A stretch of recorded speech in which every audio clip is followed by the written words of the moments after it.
That's also pretty rude.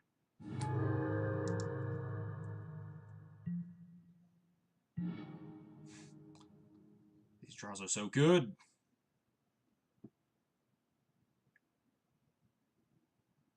Insert Jeff. Wait, which Jeff Hoogland video are we talking about, Army?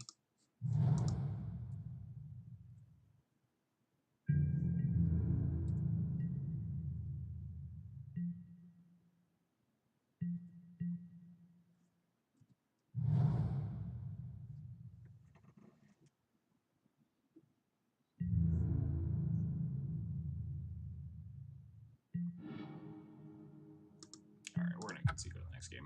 I actually only have 16 minutes left on my clock. When I recast Tinkering gets foiled by an Arbiter. Oh yeah, I remember that. Hilarious.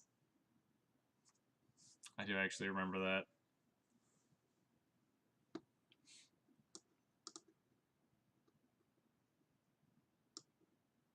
Because he like just screams about Magic Online after, right? Like as if it's Magic Online's fault and not his fault for not understanding the interface.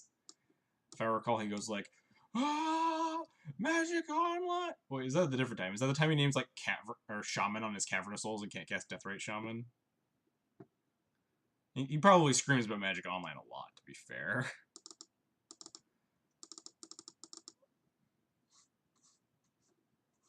I never know the last card to cut in this matchup. Ugh.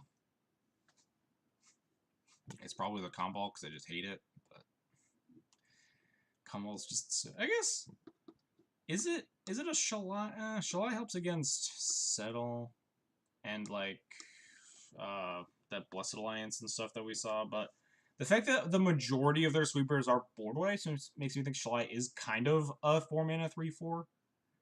Occasionally you'll be able to like vial it in and like stop a Path Exile or something, but it seems like okay. Hmm.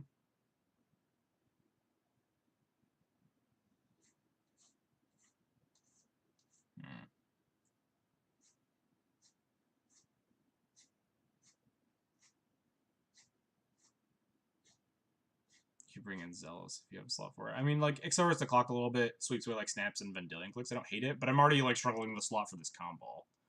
Yeah. Produces surprise damage, gets rid of, like, timely reinforcements, blockers, Snapcaster Mages, Vendilion clicks. It's okay, but I'm already struggling on, like, cards to board out. I already kind of hate boarding out the second path, but... Oh, no. Get out of here. I'm not going down to one path. I'm not suicidal. Just die on the spot to a Lyra. Path also helps synergize with the Eternal Scourge. If they like Wrathy, you can just Path to exile it. So you get a land, and you also get to just recast the Scourge.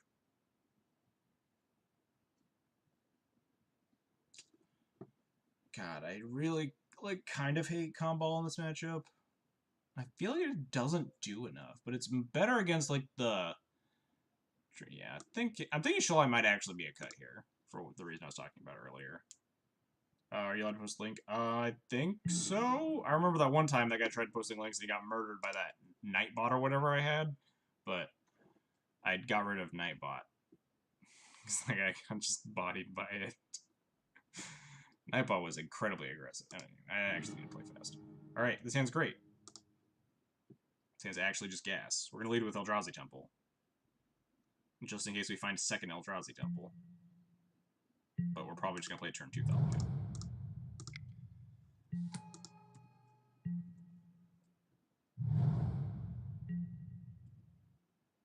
Come on, second Eldrazi Temple. Man, it's gonna be a real bummer when this gets spell snared. Yeah, Nightbot, you have to like allow. I have no idea how Nightbot worked. No spell. Yes, no spell snare. Good. This also means they can't Logic Knot this Thought Knot Seer or like Mana Leak it or anything. Ooh. I think I'm supposed to play that next turn though. This Thought Knot just getting down as early as possible. Oh, they could have Path here, but I could like Bitter Blossom right now, and then next turn I have like Logic. No, I want to get through counters. I think more. It's actually like kind of close.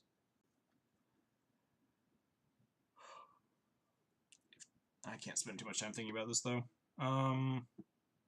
Don't hate jamming Blossom under counters, but I also don't hate jamming Thought. We're gonna just jam Thought Knot. Opponent did mold a 6, notably. Not guaranteed they have a path. And if they do, we still get to, like, clear the path for the Spirit Blossom. Yep, Path Exile.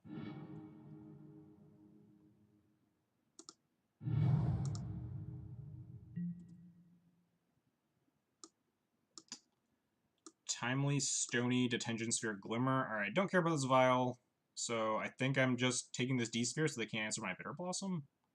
Timely's kind of annoying, but we're definitely going to snap off this Sphere.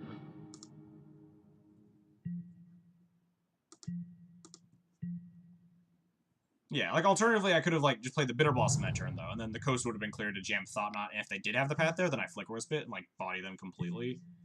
Yeah, sure, buddy. Play your Stony Silence. Oh no, my Relic of Progenitus! Always immediately punished. I guess I could Flicker the Stony to cycle away my Relic at some point. Since there's nothing really better to Flicker here. Fetches with Flooded Strand, casts 4 mana Timely, sure.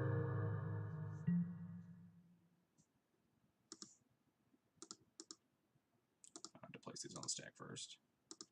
Always yield. Always yield.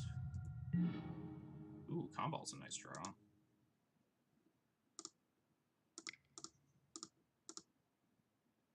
Could Flicker Wisp into Comball, but meh.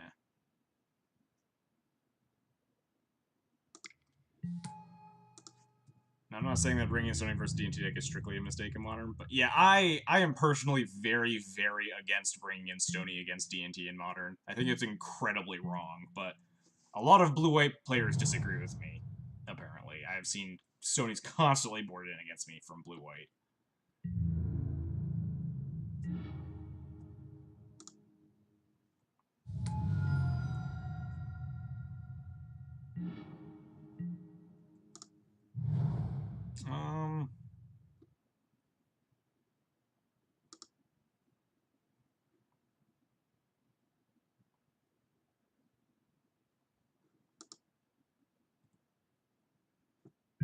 Not even sure I want to play this Wisp, honestly.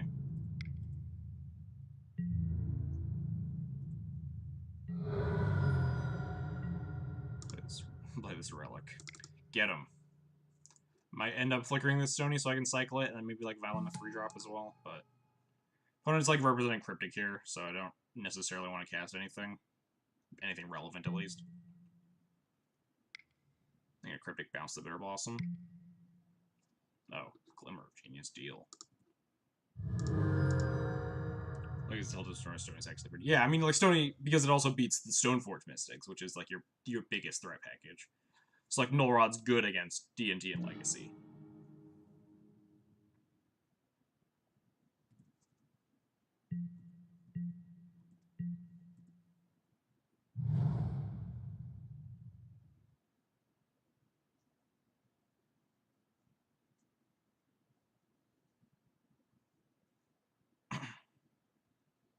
So these my plan is to have these Fairy Rogues carry me the easiest threat package, right? It's like, especially without Vial, Recruiter or Flicker Wisp is much worse when you don't have a Vial in play. So my plan here is just beat them to death with Fairy Rogues. I don't really want to devote more to the board. My opponent is representing Cryptic Command every turn, so I'm just gonna stock up on spells in my hand while I keep attacking them with Fairy Rogues.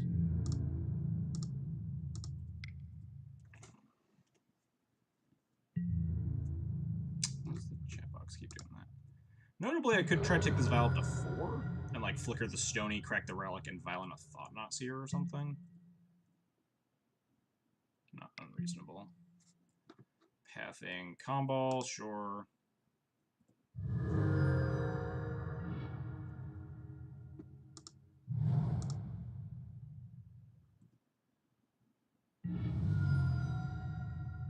Opponent will just die to these Fairy Rogues if they don't have a plan. 2 mana Opt, sure.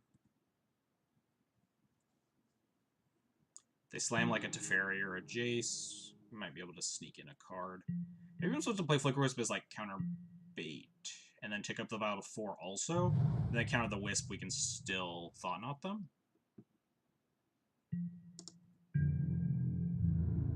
I don't hate that play. I think I'm gonna do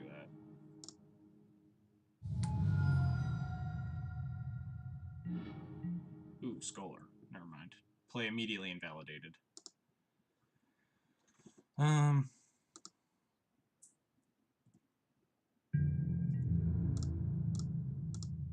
Beat downs.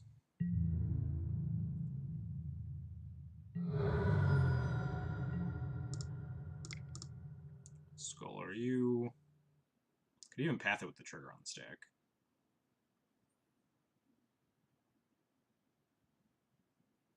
If they cryptic it, that shields down so I can like Thought Knot them. Yep. Cryptic, counter, draw.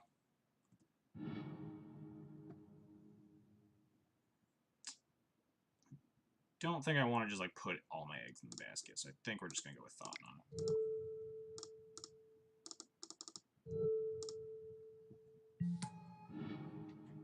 Nice Stony Silence, opponent. Nice second Stony Silence. You're really happy that you boarded those in. They're look pretty strong here, personally. Ooh, Detention Sphere. Do they have to take care of the Fairy Rogues or the Bitter Blossom itself? Fortunately, I don't have Path Up to like, counter that, but they still haven't dealt with the problem of the Bitter Blossom, so this is fine. They have Logic Knot and Stony in hand.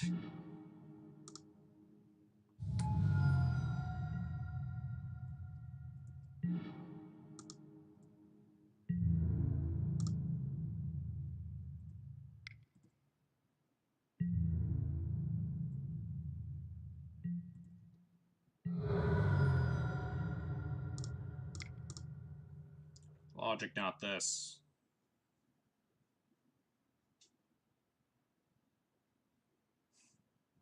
It didn't even like save them. Oh, they didn't even counter a deal. It didn't even like save them, it just delayed it, right? Because it's not like they took care of the Bitter Blossom, they just like killed 4 fairies. They still need to beat the Bitter Blossom in addition to the board I already have.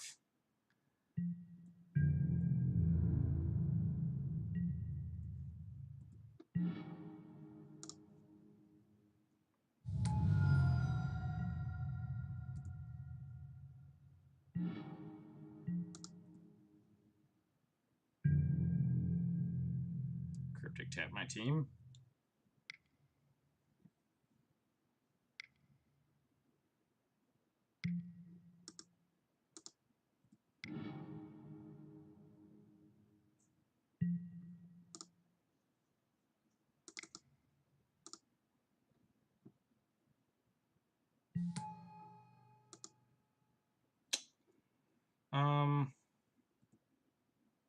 Yeah, we'll blink and draw step.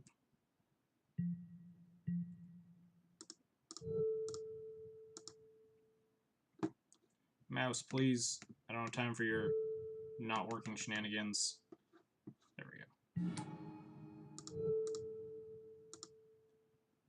And before the card I draw them... Oh, no, they can't draw the Miracle Terminus. Because they already drew a card for turn. I was probably going to Alpha or do something close to it. I might have not attacked with the Arbiter. Nice Wrath of God, opponent. Bet you wish you had that one in your hand. Yeah, game's over. Man, those Stony Silences were a real bummer.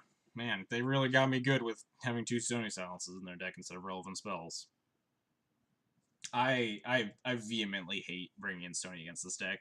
I don't understand people that do it.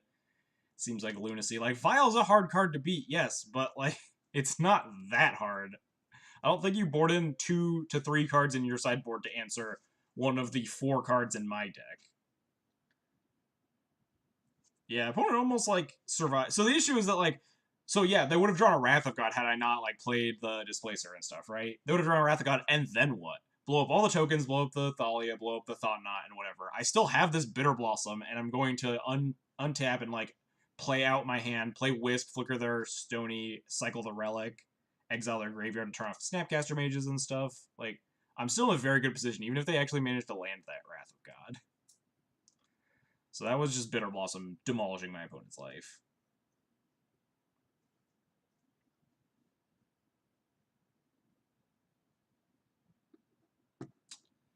Anyway, don't think I want to do anything else.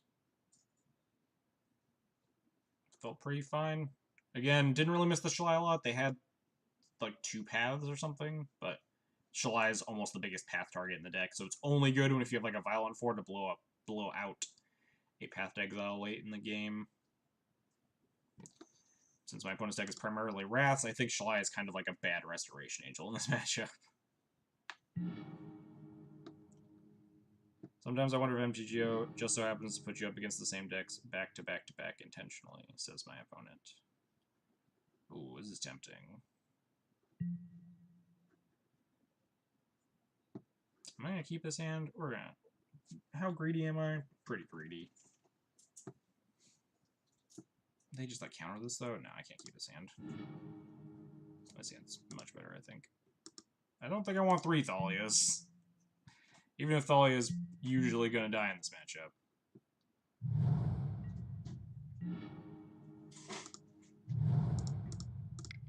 Opponent, you got the turn 2 Stony to body me. That's my least favorite part, is when they actually like get you with the Stony, even though like Stony doesn't hurt you like 80% of your matches.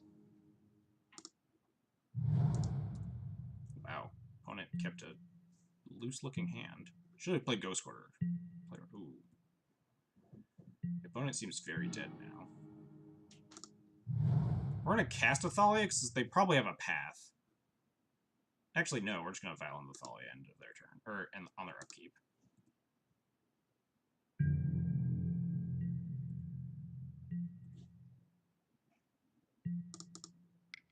I guess I should do a draw step in case they terminus me, but...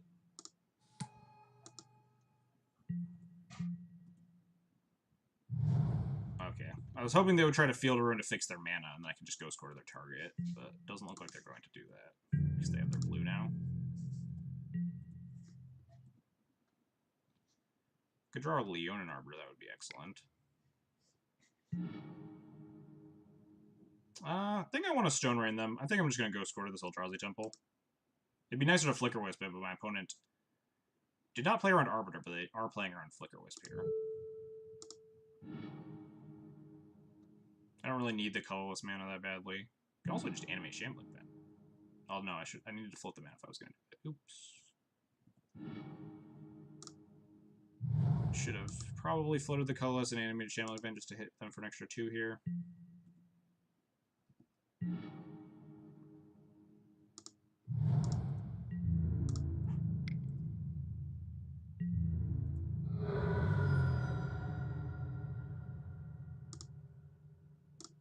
no. We're not going to cast Flicker Wisp. Just going to beat him down.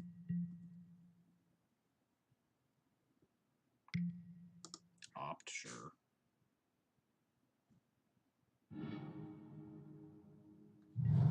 Oh, they hit the land. That's mean. Instead of taking... Yeah, I mean, I could have upkeep taken one of their land. I guess it didn't really matter because they didn't opt specifically. It doesn't matter. I'm just going to put in a Flicker Wisp to attack them more aggressively. I'm going to save the second Flicker Wisp on this vial, but...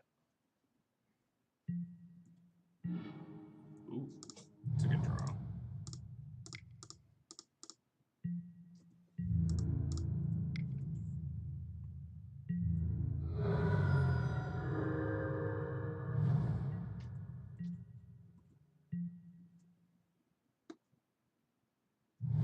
Could take them off of white, but I don't really care about taking them off of white, right? They can't Wrath me yet. I guess I could have been playing around Terminus specifically. That's kind of annoying. Not really. It does gain them a lot of life, which is obnoxious. Now we have to kill a soldier.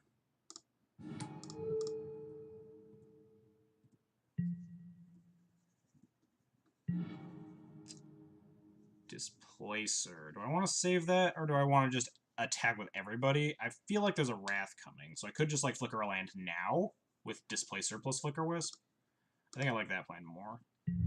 play around non-terminus related wraths. Yeah, especially if they're like blocking like that.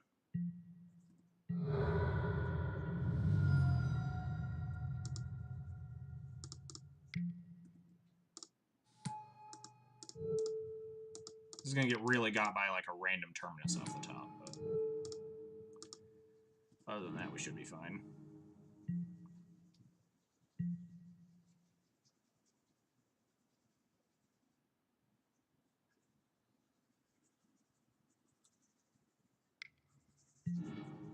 Opponent has path. They're not dead on board.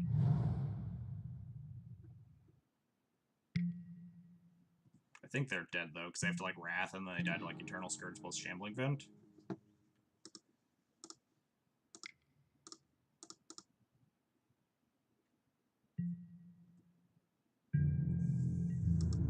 Since this attack is lethal, even if they Wrath me, they're dead to Shambling Vent and they're dead to Eternal Scourge.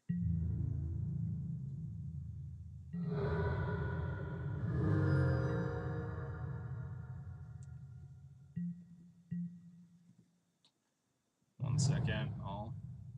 I guess they could start let me put a stop in my beginning of combat to play around Cryptic Tap my team.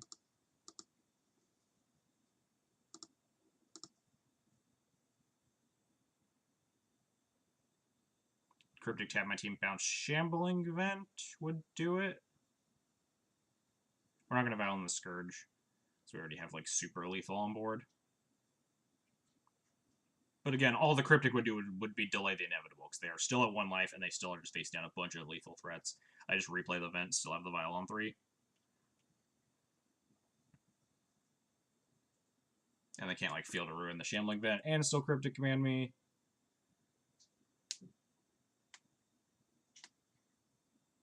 Anyway, I guess while my opponent's doing stuff.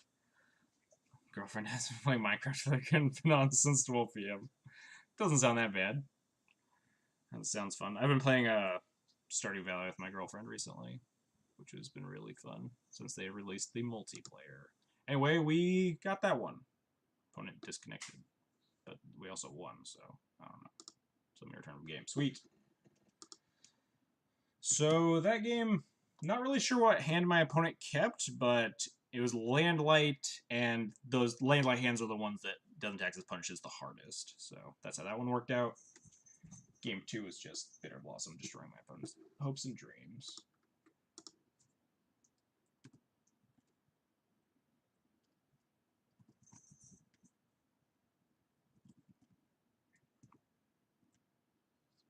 I'm 5-2 against blue-white.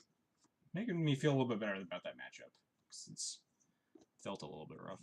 Just drains the life out. Yeah, I get that. Just like jamming video games nonstop. Those were the days. Now I just jam video games online. People just sit and watch me play video games. I guess Magic's... MTGO is like kind of a video game, right?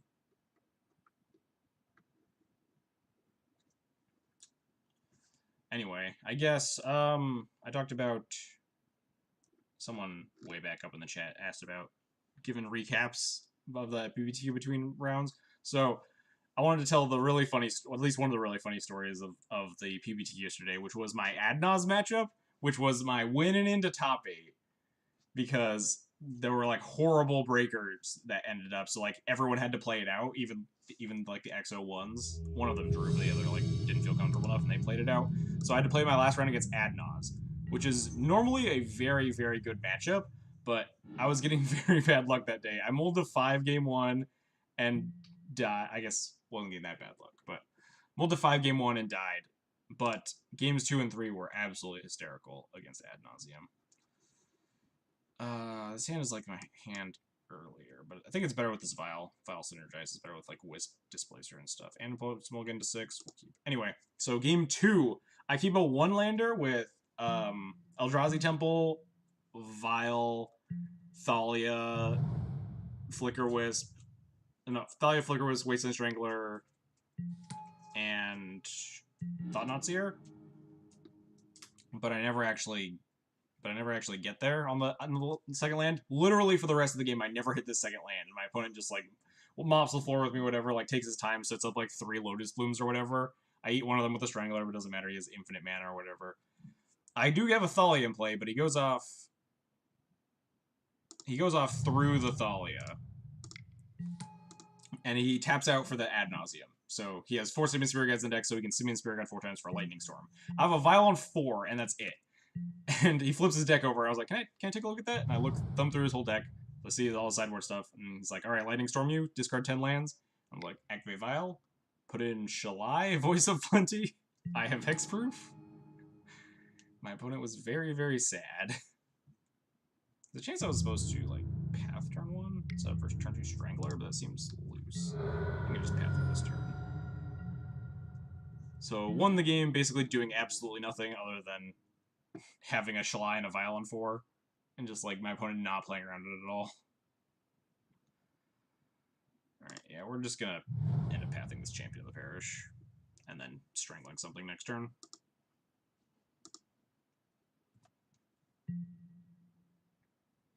And I'll get to game 3 as soon as I have a lull in the action. Game 3 was possibly even funnier. Mantis Rider, please no. That's a Mantis Rider.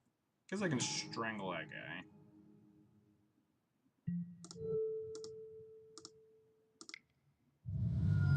It's possible I want to strangle the Lieutenant, though, just because it'll get bigger. Mantis Rider kind of stays at a 3/3. And I can trade with it with Wisp or something. It only has 2 cards left in hand. That's going to be the decision point here.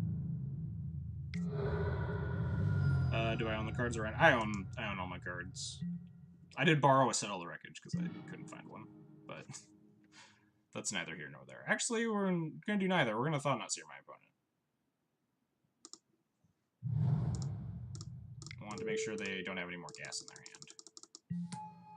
How did Blue Eye go? Ooh, thank the Lord. Take this Lieutenant. Gimme.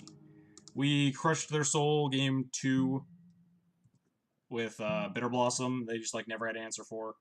And then game 3, they kept Mana Light hand and got super punished by Thalias and vialing in Flicker Wisps and stuff.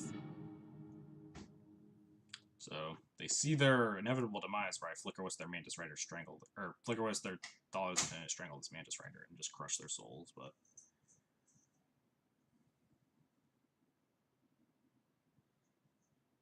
Unless they have unless their last draw was another human too, they can't even attack with Lieutenant here.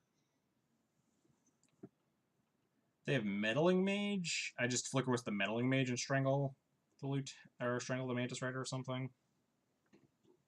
Because assuming they can Meddling, no, they can Meddling Mage.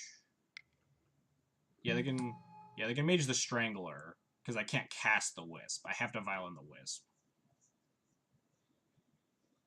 So that could be a plan. Name Strangler, right?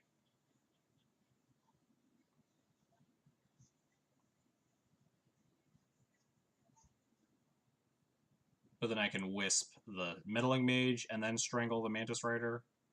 I might actually trade off with this Lieutenant here, depending on what they name. Yeah. I think I'm going to trade off with this Lieutenant if they attack, yeah. Because now I'm going to Flicker Wisp out their Meddling Mage, so I can cast a Strangler and then strangle this Mantis Rider.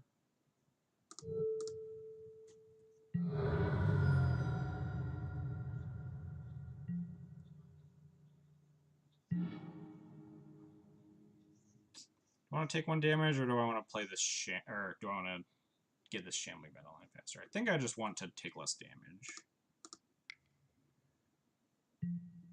Violent Wisp. Wisp the Strangler. Or Wisp the Mage. Cast Strangler. And now we just have the combo online.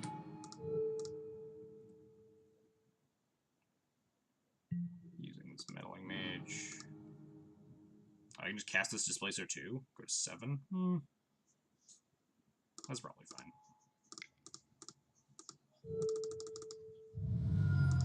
My opponent can't double Mantis Rider me on 4 lands.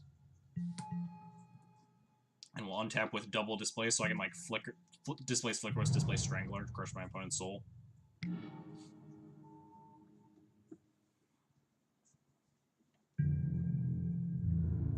block. You got me, opponent.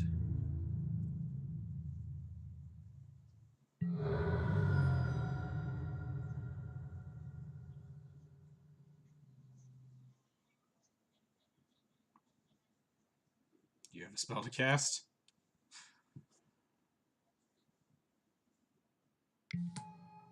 Champion of the Parish.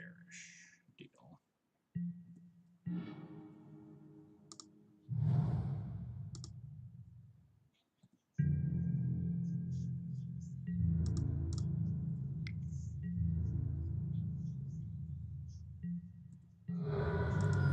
Take off the stop.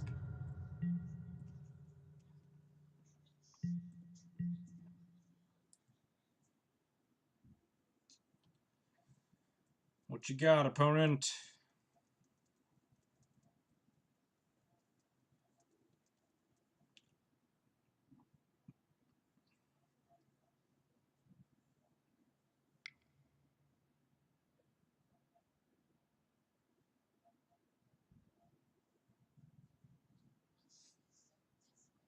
Do they have something? You can't kill me.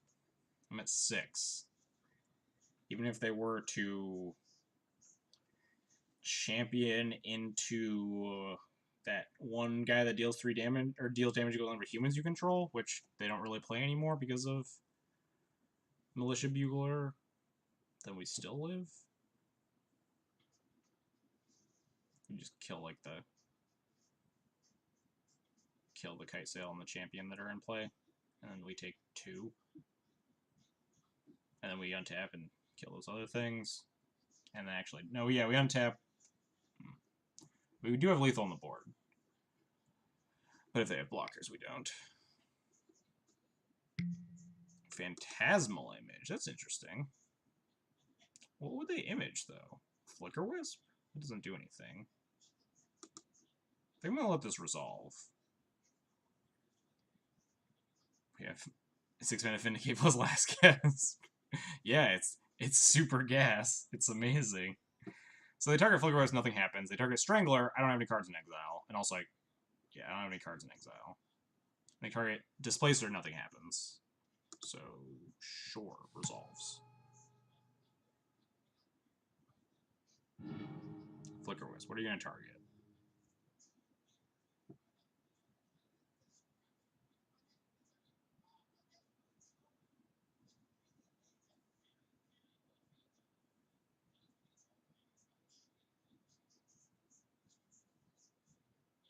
I don't know what my opponent's plan is. Alright. Their plan is die. That's reasonable. That's how you beat your aggro matchups. That, with Wasteland Strangler, Eldrazi Displacer, and Flicker Wisp, if you can live there, then you can just, like, crush opponents into the dust. Yeah, it did help that we had 2 Eldrazi Temples, definitely. Alright, so this matchup, we want 5 cards, but we also have 8 horrible cards, so as bad as Eternal Scourge is, it is better than Leonin Arbiter or Thalia in this matchup, so I usually bring it in. Again, it's really bad, but I find it better than Thalia or Arbiter. Thalia, because it's actively against a lot of what we're trying to do post-board with, like, Settle the Wreckages and stuff, we already have to fight through their Thalias, if they leave them in, like they usually do, because they don't have a lot of sideboard space, and Arbiter is just horrible. Sometimes you get, like, a Stone Rain, but they only have, like, 1 basic. Going up to 2 more recently, but I think we'll be fine.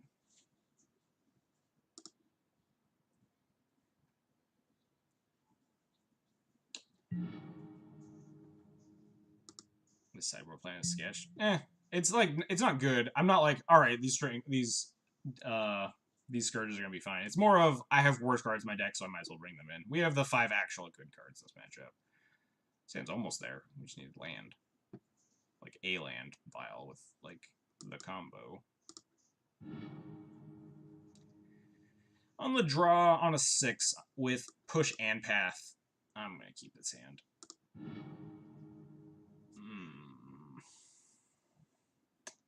I think I have to pass on this one. If I had an untapped land, maybe, but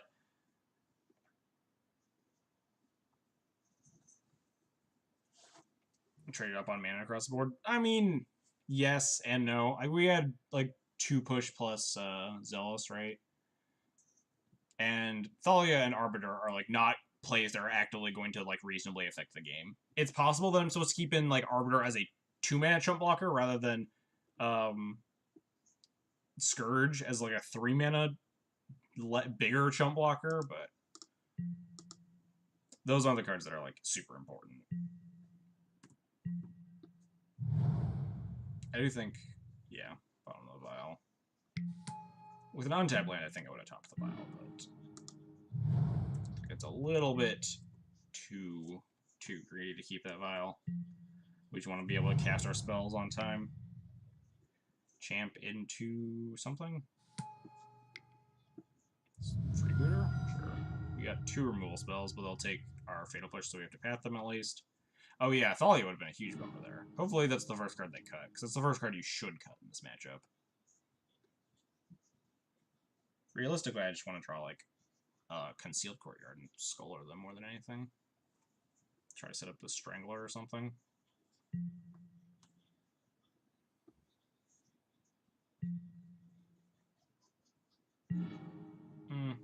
Guess we're gonna path this. I might actually just path the champion. We'll see what they do. You have to play around this Violon too. If they activate it, I'll have to fire off the path immediately to not get Thalia'd.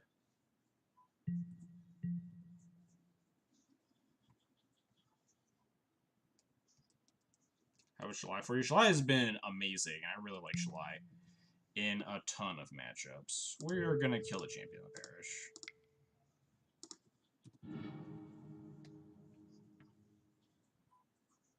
There's an argument. Yeah, it's not a good argument, but there's an argument to be made. Is there a worse card in the deck against Eldrazi Taxes? Like maybe Phantasmal Image? Because it gets hurt so bad by Flicker Wisp and Displacer and Strangler. But I think Thalia is close to the worst card in their deck. But they also often don't have, like, a lot of sideboard cards against us. 3 cards left in hand. I think I want to Tide Hollow. Well, that's a little rude. They can Reclamation Sage my Tide Hollow Scholar. Guess I have to take it. They Mantis Rider plus Bugler me. I take a bunch. Untap Strangler the Mantis Rider using the Sage.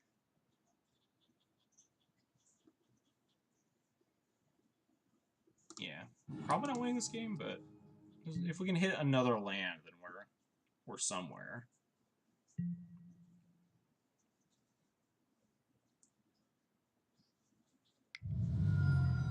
Yeah, Bugles, probably Vials and Mantis Rider. 3 Eternal Scourgers. The Eternal Scourge are primarily for grindy matchups. Specifically, Mardu is the largest tech where they're very relevant, but also coming against like BGX and Blue-White X. Also come in like matchups where Arbiter and Thalia are bad and you don't have enough cards to bring in. Like I board them in here, they're not great. I board them in like the Mirror, they're not good, but better than Arbiters. They have a mage. That's rude. Are they gonna mage this guy? They might. Yep. Oops, I clicked off the answer. Whatever. We're dead. Let's draw like land, settle. Oh, we hit the land too. They do have 1 card in exile. Let's champion the parish. So we could strangle the Thalia and then have path up. That's probably our best plan.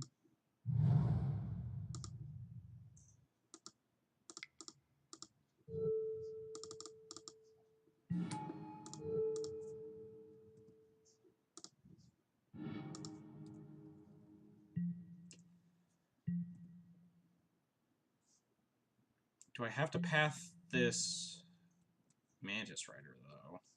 Or path the Freebooter? But then my Fatal Push can't even kill the Mantis Rider unless I can trigger Revolt. So I think I just have to path this Mantis Rider, honestly.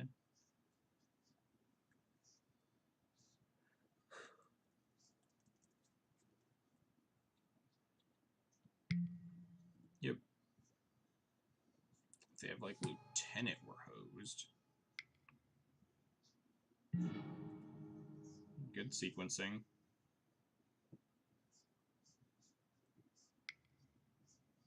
Phantasmal, which would be kind of rude. I guess not really, because we just kill the Mantis Rider in response, and then they get a Bugler, which is still bad, but not as bad as a Mantis Rider.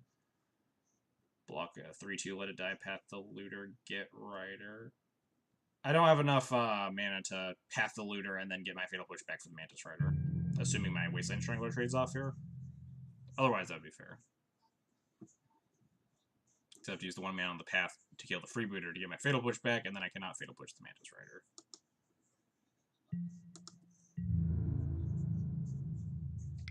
Yeah, I think I'm gonna it's tough what I want to trade with here. I think it's the...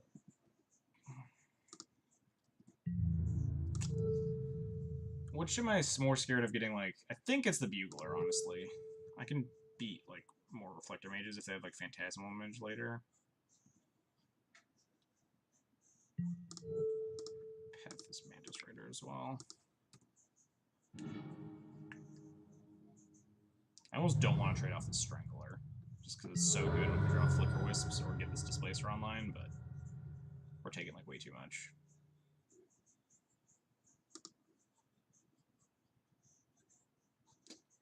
What's up, Spider Space? How's it going? Hierarch. Alright, not horrible for me. Scourge. Alright, this is a scenario where Eternal Scourge is way better than Leonin Arbiter. I don't think it's, like, quite ready to play it yet, because it's just worse than Displacer here. Also might just be worse than Sculler. Thanks, man. I appreciate it. It was definitely very hard fought. Might actually try to Sculler them. Seems like impossibly as greedy, though. Sculler them, I'm taking 3, go to 10. Maybe it's not greedy. I'm gonna Sculler them.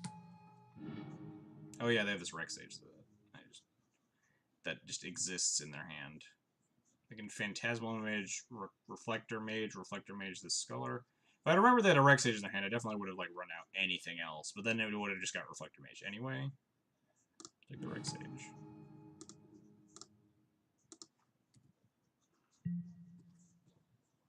I'm a little surprised they didn't actually like just Phantasmal Image the Reflector Mage there and bounce the Strangler.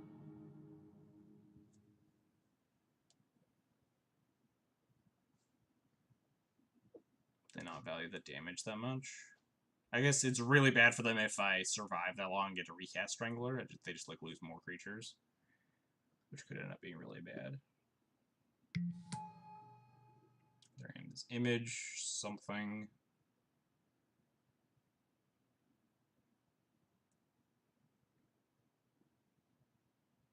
You're gonna Image Reflector Mage, bounce Tide Hollow. Might even just like Violent Rexage as a 2/1. Assume like at the end of my turn after I don't play another artifact.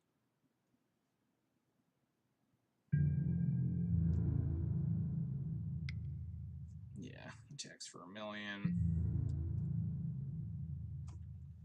Alright, later, Army. Good seeing ya. The lab set for Magic decided to play their latest StarCraft 2 expansion. Oh yeah, I saw you like posted in the Discord about StarCraft 2 stuff. I've never played any of the StarCraft stuff. Don't miss all the frantic clicking. Yeah, I feel like we're pretty dead here, but...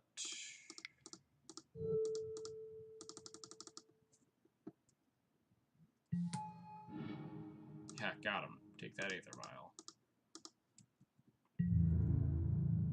Not even sure if them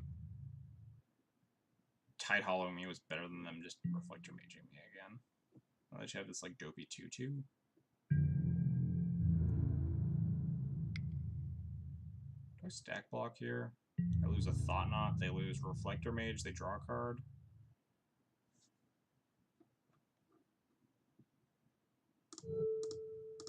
Probably. I don't think we're gonna win this game, but we need to like not take damage and it's better than chump blocking here. They have 3 turn clock in the air with their Freebooter. Yellow Bugler. Don't know why they didn't just cast that. If they had another 3 that they want to instant speed, then they get kind of punished. I guess that's the reason not to cast it. No, they have like 5 mana though. I guess there's also a reason to like not. Yeah, or we're just dead. No two ways about it. Can't even scholar them backdoor for info, because they have no cards in hand. Alright, not bad. Game, yeah, that was, I mean, that was a mull to 6. We kept a one-lander. Didn't pan out exactly according to plan, but it was okay. There's definitely an argument for Scourge being worse than Arbiter, but Humans has like so many 2/3s, especially with Bugler and Reflector Mage, a bunch of other stuff that just having 2/2s in my deck are just chump block, and Thalia's too, that Thalia and Arbiter are just chump blockers, whereas Eternal Scourge just actually can trade with things sometimes, which is very relevant. They're not good, but it's just like better than other options. What do you think your overall win percentage is versus humans? Well, statistically, it is post-ban, played it 11 times. I have a 63.67 match win percentage, or post-unban. Pre-Jace Bloodbraid, my data is 52.94. But also, a lot of that data was like before I kind of figured out the matchup. Figured out what my plan was. This hand's actually pretty gas. Do I lead with Swamp to leave up push? I think I just want a Shambling Vent. I want to be able to like Zealous Persecution if I need to. Still not all that bad. Yeah, I've definitely found my own place in like how I want to treat the humans matchup and what sideboard cards I have to combat it.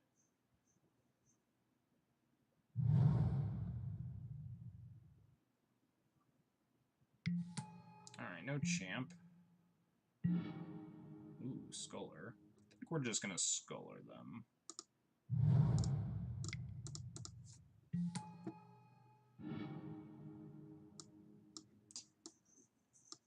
Oh man, this is gonna be good if the because we can't actually hit champ and noble. It'd be really nice if we could. But next turn we can just take champ, and then they can Phantasmal Image me. Which actually might be more annoying, honestly. I know we just push the champion. The Rex Sage doesn't matter terribly. It also gets hit by the Zealous Persecution later in life. I think I honestly just want this image more. I don't want to get Tide Hollowed with this hand.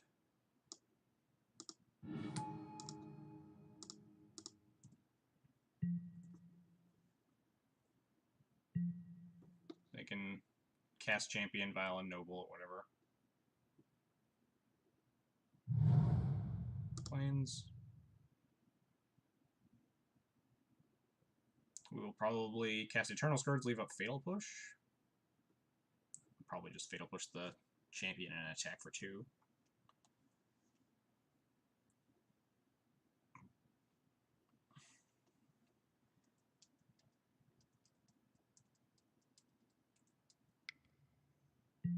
Ooh, they drew that. Oh man. Would have been so good if we left up this Zealous Persecution.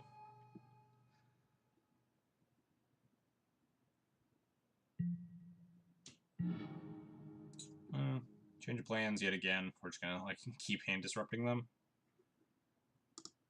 Take this Reflector Mage probably. Although I am scared of losing this Tide Hollow, so I'm so hang on. No, actually this doesn't work out for me either way very much.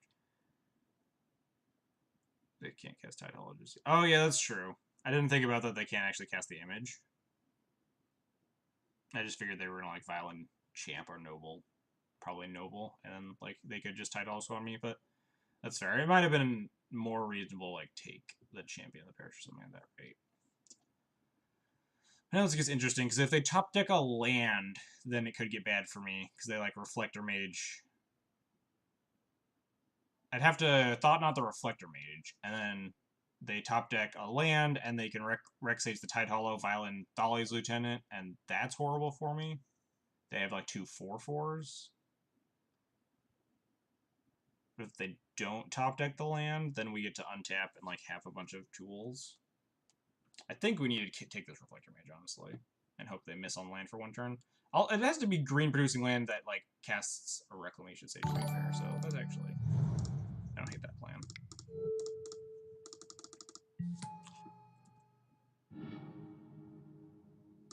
Take this Reflector Mage past the turn. BW E&T is my absolute favorite deck to play in paper. Thanks! It is my favorite deck to play as well. I had a lot of fun. playing it in paper is a lot more easy than playing it in online sometimes. Like Displacer plus Tidehall locking people is just so much easier when you can just like tap my lands, do the thing, and you don't have to like click on a bunch of triggers and stuff like that. And also, I think I got a Gamma Fiend. Thank you for the follow. I appreciate it. Thanks for coming by. Ooh, this is bad. This means that they can Rex Sage this Tidehall, but it means that they can't use this Phantasmal Image yet, which is good for me. 100% getting the clicks and stacks much more difficult. Yeah, exactly. So the other hand is Phantasmal Image.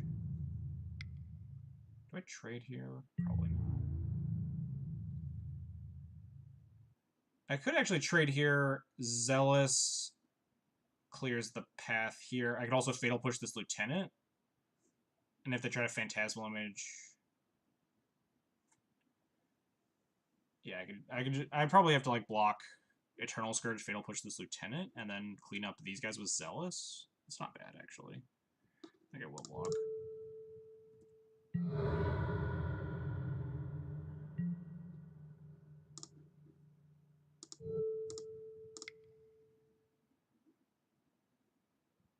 Yeah, I can't clear the board yet, because I, like, can't Fatal Push and Zealous Persecution the same turn, but we will make a 3-3.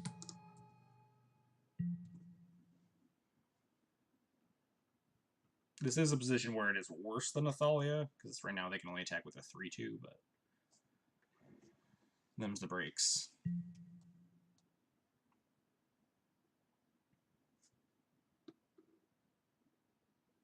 You don't like waiting for Vial activation before pushing. I don't like that because if they don't activate the Vial, then it's really risky. Because if they just like pass the turn, then I'm like, if I push on end step, then I get super wrecked. And if I don't push, then I still can't like hold up push and Zealous at the same time.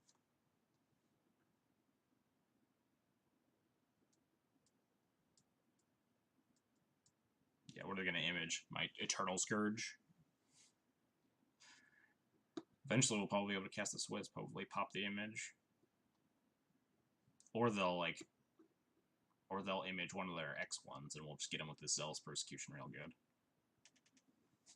Ideally, they didn't draw a good 3-drop, which would be a real bummer. They can't cast a Mantis Rider, at least. If they have, like, Militia Bugler, Reflector Mage isn't that bad. Doesn't even let me not cast Eternal Scourge, because of the Exile Clause. They attack, I'll block. Snap off this block. Actually, will I? have this Zealous. Never mind, we're not going to snap off this block. We're at 20.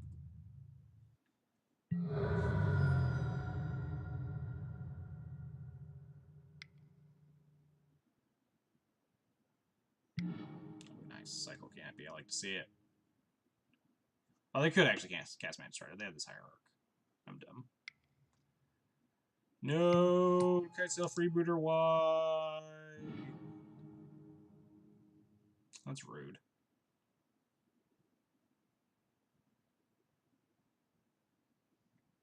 Still don't hate the position we're in,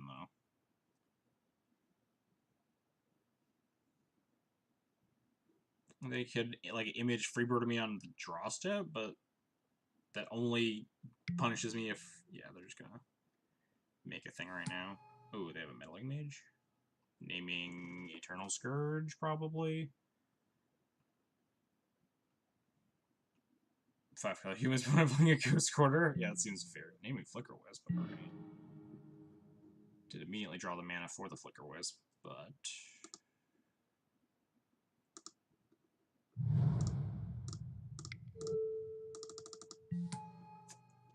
I think I'm supposed to attack here.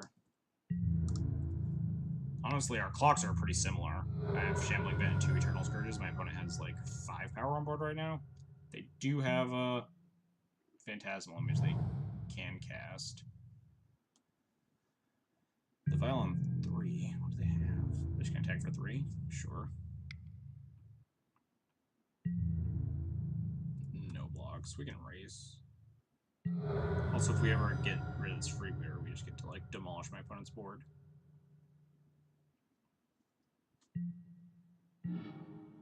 That's not a bad draw.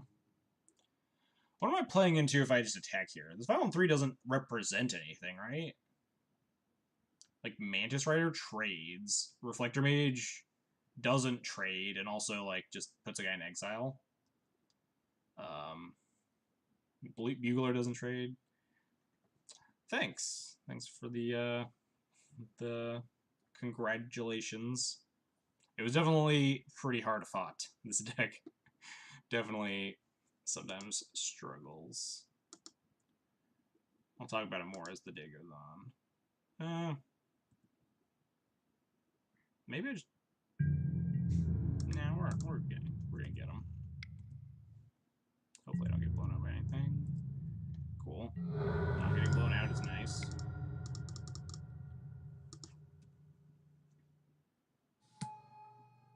Opponent can also make a Shalai, I guess, but I don't know how much I care about that. Just Reflector Mage the Shalai, sure, whatever.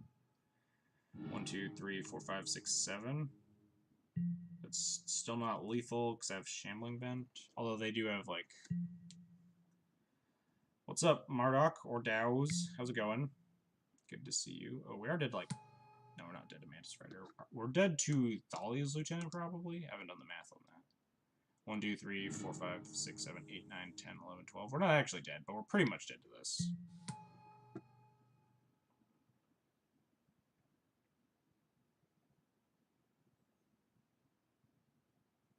Because they have 1, 2, 3, 4, 5, 6, 7, 8, 9, 10, 11. Oh, yeah, then they image Lieutenant. Yeah, we're dead. Alright. GG's. I don't think me not attacking was super relevant there. I could have, like, blocked. Then, again, what am I going to do next turn? Opponent had what they had, and we're not, like, winning this game by chump blocking 2, 4, 5s. Hey, we're not actually dead. I didn't do my math wrong. Thought I definitely... 1, 2, 3, 4, 5, 6, 7, 8, 9, 10, 11, 12, 13, 14, 15? Why wasn't that lethal? 8, 12, 13, 14, 15? Was I like at... Oh, maybe it was at 17? I thought it was at like 14. Hurricane attack. Oh, yeah. This thing didn't attack. Okay. So yeah, it was 13, not 15. And I was at 14. Okay. We are dead, though. That's the math I was missing. Get him. Go. Could have, like, made them play around Settle or something, but I don't think it's worth it to me.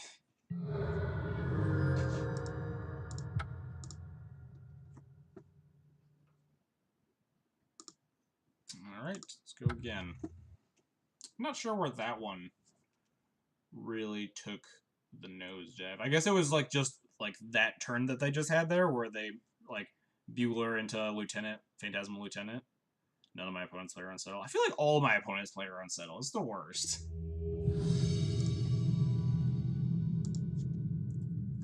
12, 30 games, 17 wins, and 13 losses. No. What, 7 and 5 against humans? Definitely not, like, the best record, but it's serviceable considering the matchup for, like, mono white taxes and stuff. Really, I was thinking exactly the opposite. I was playing against Spirits in the PPTQ, and I was like, man, I wish these were warships, because I was just sitting on 2 Solar Wreckages, and my opponent just kept attacking me with, like, 1 guy. On the play with this hand, whew. Ugh. Ugh. I don't think so. Displacer just doesn't do anything with his Vial. I just need to hit lands for these Displacer to be useful. Can't cast this path. We just have a better 6. We'd also have a worse 6, which is also an option. Opponent mulligan to 6 as well, which makes me more inclined to go to 5 rather than keeping a loose 6 like this one. Again, these Thought Knots are very far off from happening. While we do have 2 2-drops, I'd keep that 7. Oh, maybe I'm less greedy. That 7 didn't, like, do anything, no matter what I drew. Unless, I guess I could have drawn, like, exactly Eldrazi Temple to make those Displacers good. Oof. Opponent's on 6. We'll go to 5. This hand is probably worse than the 7 was. Everyone's saying they keep the 7. Maybe I just... Opponent also mulligan to 5. Alright, well, maybe we have a game on our hands. I'm gonna keep lands to cast my spells. One versus that 6-2. Man. Am I just, like, way too aggressive with my mulligan, or are you guys, like, way too lenient? Oh no, we're just gonna, like, die to... Oh, we're playing as Dredge? Oh man, Dredge mulligans to 5 way better than we do. We're probably hosed. Let's draw a Thought-Knot Seer and hope that their hand is, like, all fetch lands. Oh, mill Narcomoeba. Boo. Single only mill... Wait. Only mills 2. Interesting. Thought I milled 3, but I guess that'd be busted. 1 mana and mill 9.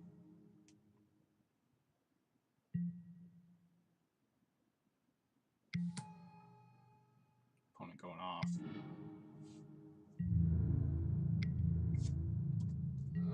Ghost Quarter.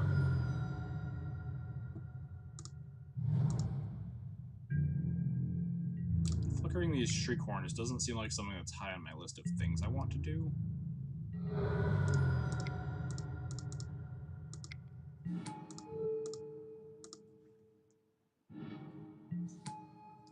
Displacer is a 3/3, sure you can cast stuff through Vial, draw lands, Displacer does things, reaction. That's fair. It's definitely fair. I just, like, really hate the one-land Vial hands in both Modern and Legacy, but hands that just, like, don't actually do anything. Regardless, my decision didn't matter against Dredge specifically, because I don't think, like, most of our Game 1 hands are not going to be Dredge, but I'm gonna, like, Conflagrate my board here. Not an unreasonable choice. If we draw a land, we get to punish them for not conflagrating my board. But I feel like that... Nope, they're loaming.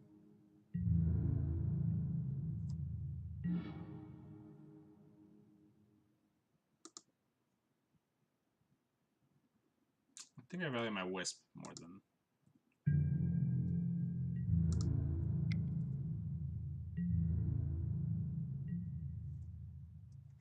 I also think I'm going to Wisp a Wisp here. Just to protect, because, like, they will probably be very inclined to conflagrate my board of a bunch of stuff. So I'm just going to, like, make sure I don't have a Wisp in play while they have conflagrate mana up, so at least I have something. Wisp the other Wisp. So they can't just, like, wipe my entire board.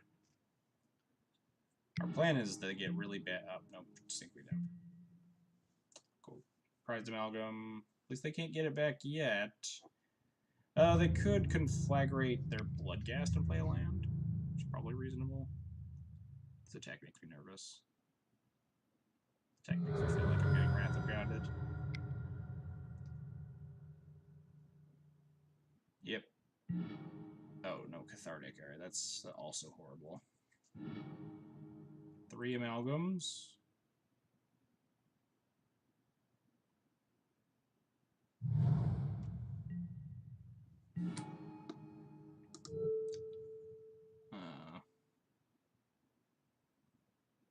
This Copperline Gorge, I guess.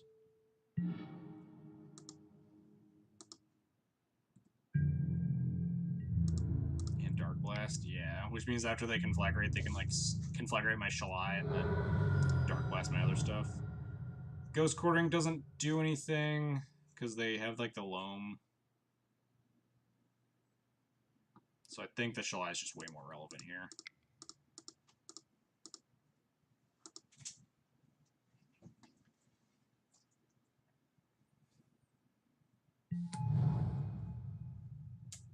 Oh yeah, they actually have 3 lands too.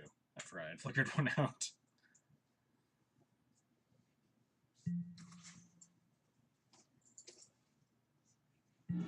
Yeah, if they get back the Dark Blast, they are likely just going to, like, conflagrate the Shalai, Dark Blast a Wisp. We're gonna block this. It makes them discard 2 less cards, but they have 7 cards in their hand, so whatever. Oh no, actually, no, they don't have a way to get back these Amalgams. I'm not gonna block this. What am I talking about? They can conflagrate their own Bloodghast, I guess, which is probably what they should do, but again.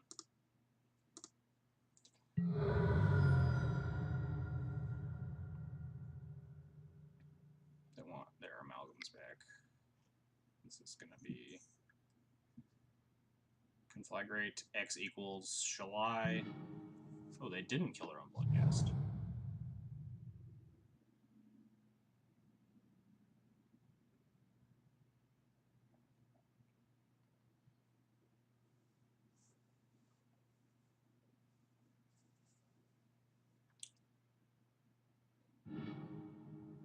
They're going to cast a 2-mana spell? Oh, second conflagrate. Oh, that's fair. No cards left in my opponent's hand. Hello, cat.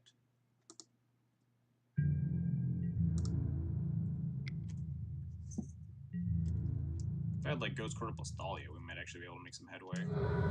Eventually, my opponent's going to mill some more Bloodghast or Narcomoebas. Hey, cat, get off the desk. You can't be here. Get out of here. I'm gonna erase them. They really needed to shoot. Yeah, they needed to shoot that Bloodghast. I have no idea why they didn't. Maybe they just didn't think of the line. Definitely happens. Good thought. Thought Knot doesn't do anything. Would rather have. Take the green source and play. Oh, that's fair. I could take the green source and play Thought Knot. I kind of want Shalai. They have this other conflagrate, but they can't cast Loams. That's not unreasonable. Thought Knot. Yeah, I didn't think about that. I am pretty hosed as soon as they hit a Narcomoeba, though, which they're bound to. They have 3 more in the deck. I need to, like, then cast Shalai after that, but yeah, I don't hate that. Yeah.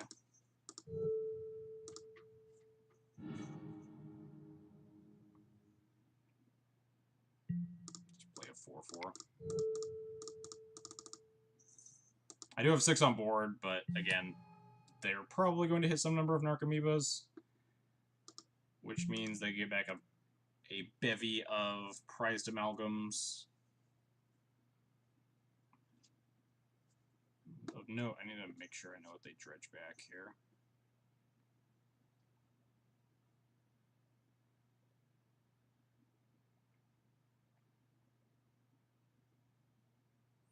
And, like, hit another land for the Shalai is also a plan that I need. Sorry to be that guy, but I'm building Blue Moon. Do I need anything in this? Or Madcat with Platinum Imperion? Definitely asking the wrong person if you want Blue Moon advice.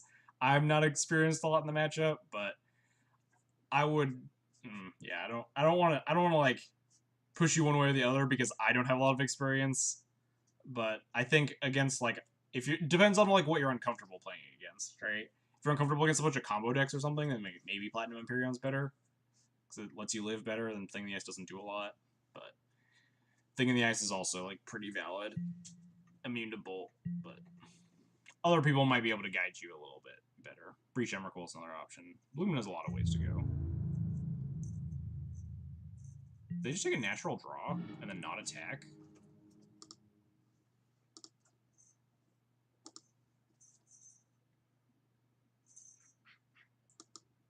Can we strangle this Narcomoeba and kill them? Wait, can we just strangle this Narcomoeba and they lose, right?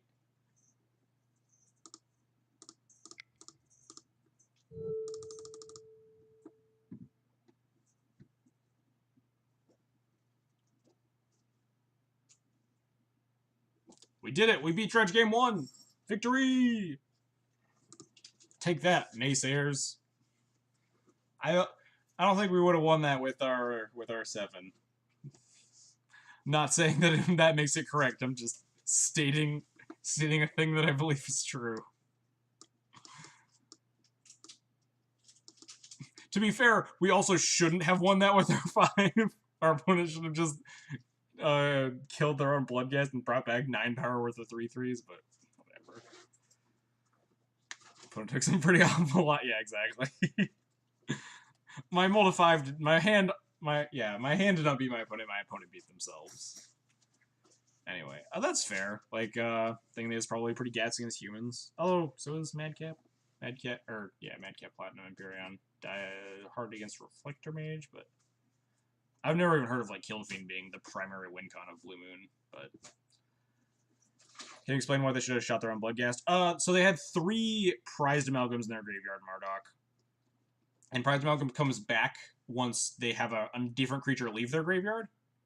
So they had a chance to conflagrate their own Bloodghast in addition to killing my Shalai, which puts it in the graveyard, and then they just play the land and get the Bloodghast back, get back 3 Prized Amalgams. I also don't know why they just didn't, like, dredge there to find more Narcomoebas, and, like, they just dredge a Thug at least, because then you can cast the Thug for a blocker, dredge some Narcomoebas for blockers, and then get back a bunch of Prized Amalgams, also for blockers.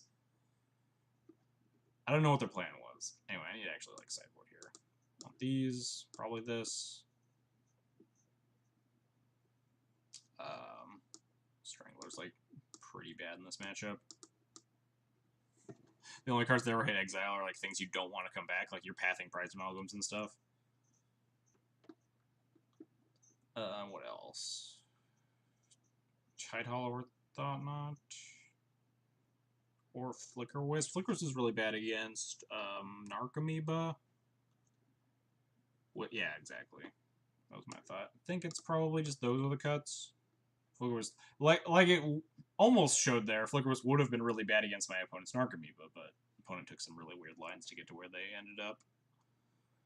Could board in like this combo, but I don't think they're casting that many things. Oh yeah, and Dark Blast and stuff. Alright, we'll just smell like that.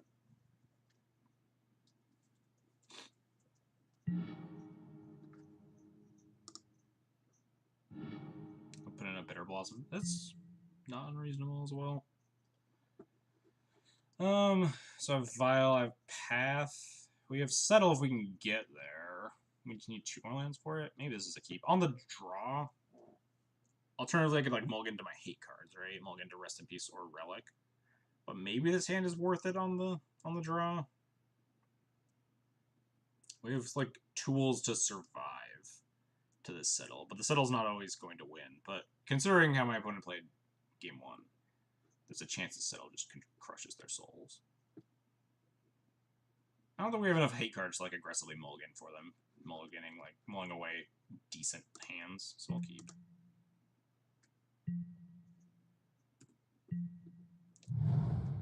We'll lead with Caves in case we draw another land to turn 2 this Scholar. Oh, never mind, we're gonna lead with basic Plains. They discard Thug and Prized Amalgam. Sorry. Oh yeah, sorry. I was kind of leaning back away from the mic and stuff. I think Bitter Blossom's it might be better than Wisp. I don't like it in this matchup, but it might just be better than Wisp at attacking the Narcomoebas. But dealing myself damage is not something I'm super keen on doing. But there's definitely a chance it's just better than a Flicker Wisp. Oh geez, this is 3 Narcomoebas and 2 Prized Amalgam? 4 Narcomoebas and 2 Prized Amalgams. Interesting. Alright, Settle time. Settle might be too slow, but we have Path to try and bridge the gap, right? Assuming we hit land 4.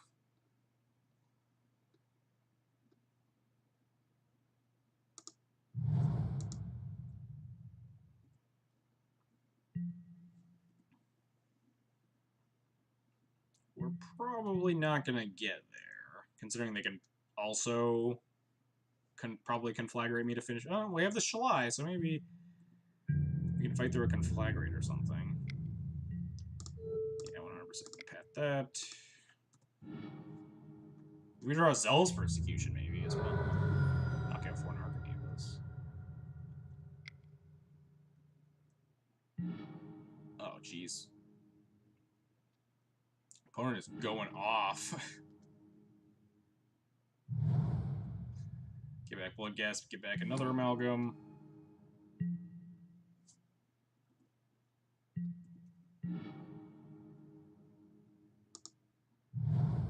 Do I have to path my own Scholar here to guarantee land 4? Because I'm taking 1, 2, 3, 4, 5, 6, 7, 8, 9. I'm going to 4 life, and then my opponent's just going to conflagrate my face for lethal, but whatever. Not like we have any other options. It seems super obvious. I don't know, man. It definitely does seem super obvious, but if it's the only way we're winning. We're just gonna Scholar them their draw step. See what they do.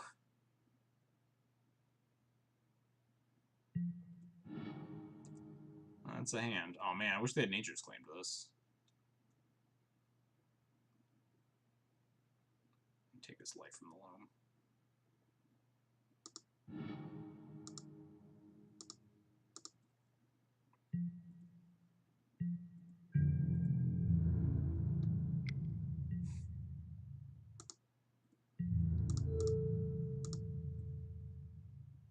Alright.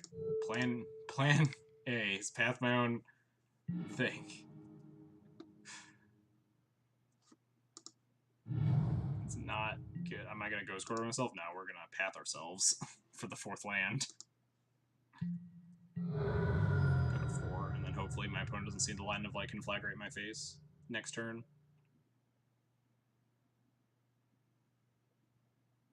Unfortunately, this Vial's like 1 turn, 2. Yeah, just being on the draw. We're just not gonna win. They loan back. Mountain, mine, sure, whatever.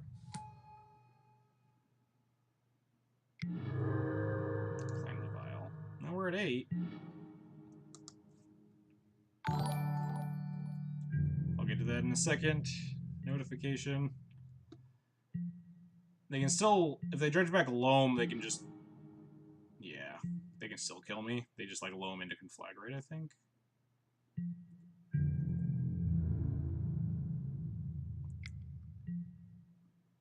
And now I understand why your opponents don't play into your settles. Because I make them just incredibly obvious. Is it even worth showing them the settle here? So, assuming that they can cast loam here, go to 10 cards in hand, play 2nd land. No, it's not even worth showing them the settle. Unless they're like bad enough to not Conflagrate my face for lethal, which I don't think they are. I don't think they're going to make that play of like not seeing lethal on board.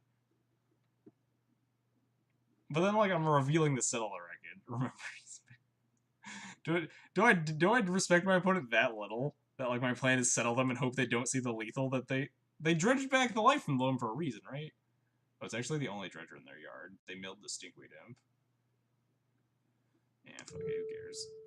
You've already revealed. I already revealed it by pathing. Well, I mean, apparently not, because my opponent just attacked me with everything. Let's see if they find the line. Oh no, I think they found the line. They're casting a spell. Oh no. They have exactly 8 cards left. Dang. They found the line.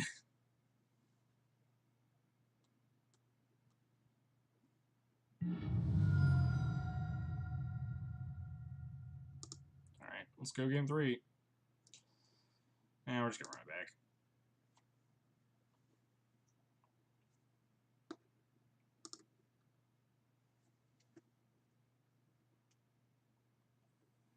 So the plan was that we were. Wait, why is there opponent running Mana Confluence? Sometimes Dredge plays like one of Mana Confluence or something, just to produce a bunch of different colors. Helps them like cast Prize Amalgams and stuff when they're Rest in Peace. Sometimes I've seen like Singleton Steam Vents and such. Alright, this hand I think we can mulligan, because we don't have like any super good card. Would you have a higher life total if it Ghost Quarter myself? No, I didn't pay any mana. I didn't take any damage off of that Caves of Koilos. I had double white off basic planes. This hand I can afford to pitch, because I don't have like anything that I'm leaning on to win this game.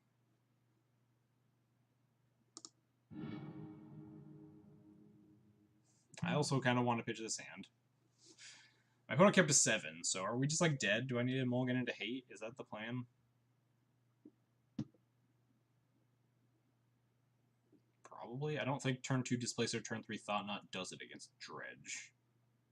As good as this hand would be, like, this is a really good 6. A really good 6. I hate, like, analyzing hands against Dredge, because I always want to keep, like, reasonable hands, even though they're just completely unreasonable to keep against Dredge.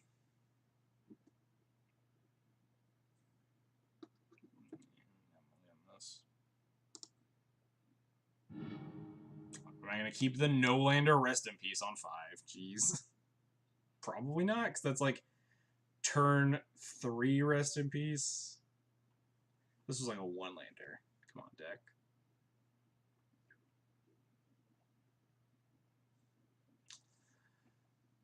Gave up like okay 6s, or okay 7 and 6 to this.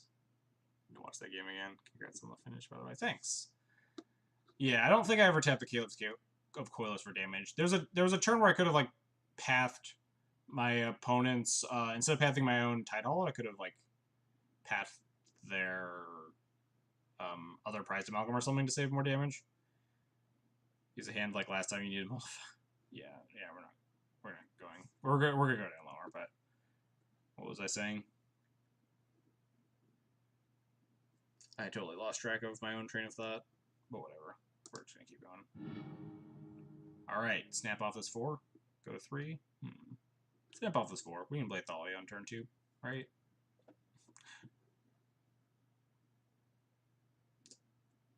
At what point do I, like, pull the trigger on, like, keeping really bad 4s? Probably not here. 2-land Rest in Peace could still win this match. Or even, like, 1-land Relic could possibly. What I meant is float the mana and Ghost Quarter yourself to have 4 mana. That's not how Ghost Quarter works, right? Because Ghost Quarter can tap for a colorless, or it can just kill another land and make that land produce a color. So Ghost Quarter is not going to like gain me a mana to like cast Settle there. I had the 4 mana after like I pathed myself for the 4th land. The Ghost Quarter is never going to like get me the 4th color or the 4th land unless I was missing double white. Don't go any lower. I mean, Sand's not gonna like win, especially if my opponent kept to 7. I'll keep it. I trust in Thalia. I trust in Thalia. We're still probably gonna lose, but my opponent just like has Nature's Claim. Just nice relic.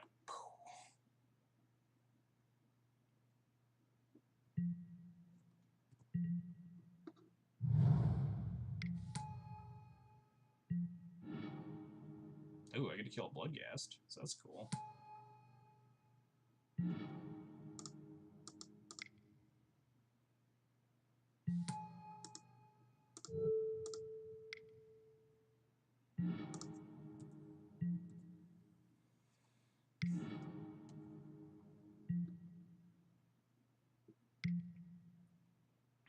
Alright.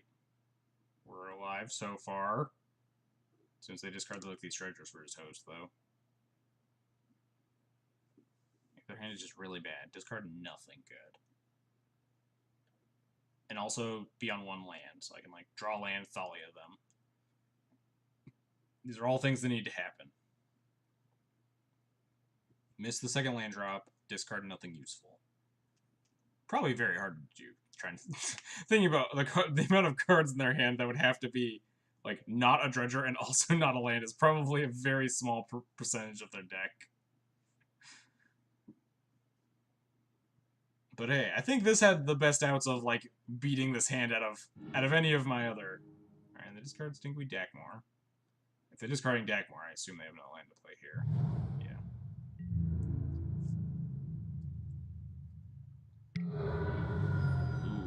Ooh, we have a plan. We have a plan. Am I supposed to pop this? You're messing around with spirits. I just want to imagine flashing in spirits. Please. We have a plan in place. When am I cracking this relic? Now? Hoping they don't hit a card off the Shriekhorn? I don't think I need to crack it yet. Because, like, they can dredge out the Stinkweed in, but I can still cycle it. But we definitely have a shot here.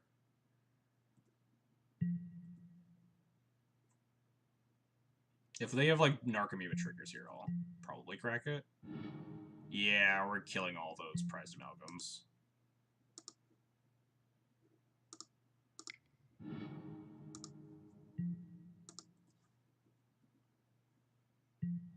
Alright, we need to draw the white source. Come on, deck. Come on, deck. They might... Oh, God. Come on, deck. Need this white source real bad for this rest in peace. Come on. One time. I'll just play the 3/3. That's pretty good. Attacks my face. Not a white source. Alright. This isn't the worst.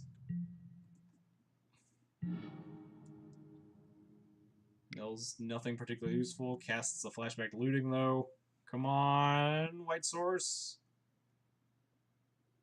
White source attack for 4, and then we can, like, pat this amalgam and stuff.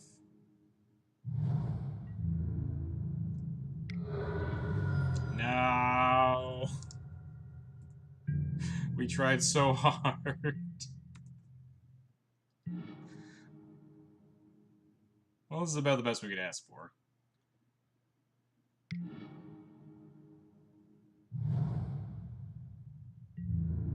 Go to 10.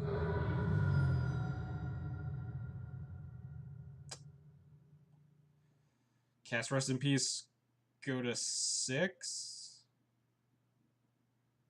Then path the amalgam?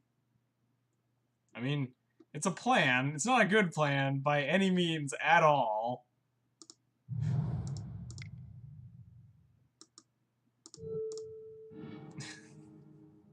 This is not a good plan.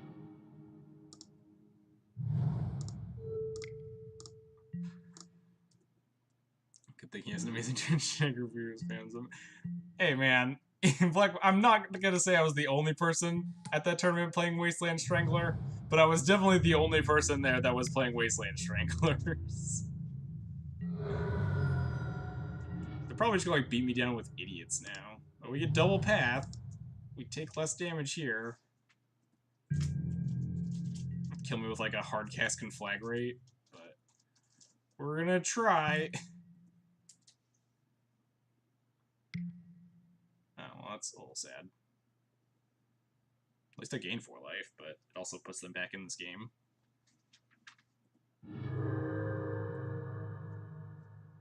We'll just draw our second recipe, so it'll be fine.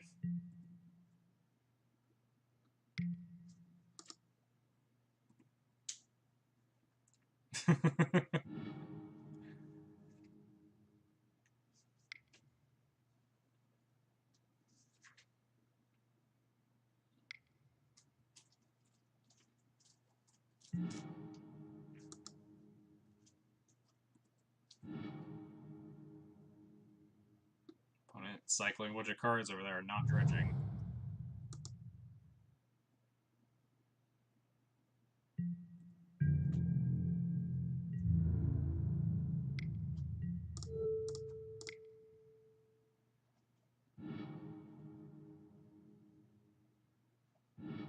Humans is so much better with. We never played against any humans decks. We also never played against Mardu. Yes, I guess if we're going that results oriented, then deal. Oh, they're propagating their Stinkweed. That's fair. Maybe that's a reason for pathing on my turn.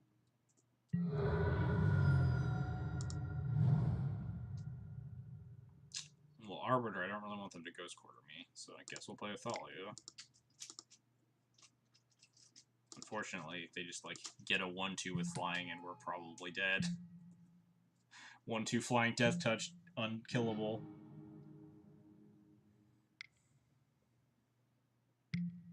How are we still having... I think the game is over now. I think the Nature's Claim on the recipes was like the nail in the coffin. They found Dark Blast, they found Conflagrate. Yeah, we're hosed. We tried. We were a lot closer than I thought we were gonna be, but not close enough. We gave it our all, chat.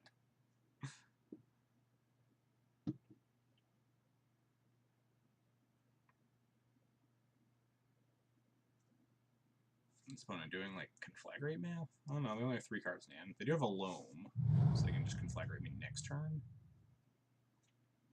Snap off this block on this Bloodcast.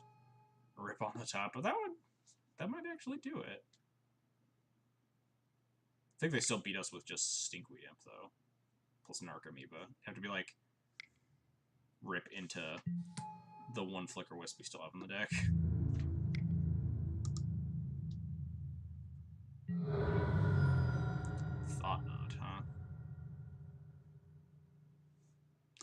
Better than my other options. 6 cards left in the library. It only matters if my opponent's, like, really bad at math, right? And, like, dredges Stinkweed Imp, and then also, like, kills Thought-Knot Seer, and does something else equally dumb. But they're gonna dredge Life and Love and just kill me, yeah. Shut up, Dell Support Assist.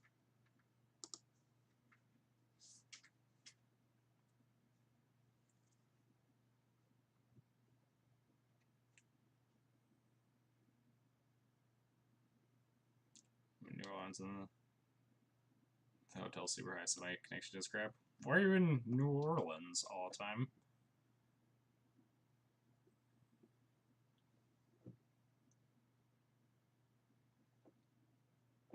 What's really gonna be legendary is if, like, we draw Path and we actually, like, Path our Thought-Knot, make our opponent draw for lethal. That would be gas. It's all good all the time if the internet's garbage. You can head out. No problems. Thanks for stopping by. Good to seeing ya, and thanks for the encouragement playing Eldrazi Taxes for the rest of my life.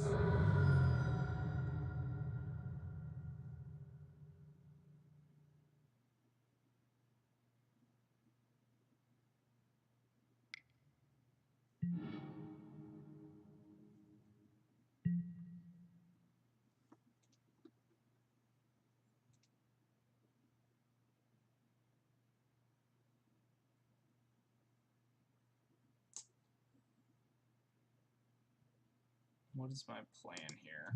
Lose? They go to 4, they just natural draw and then can flag rate me? Yeah.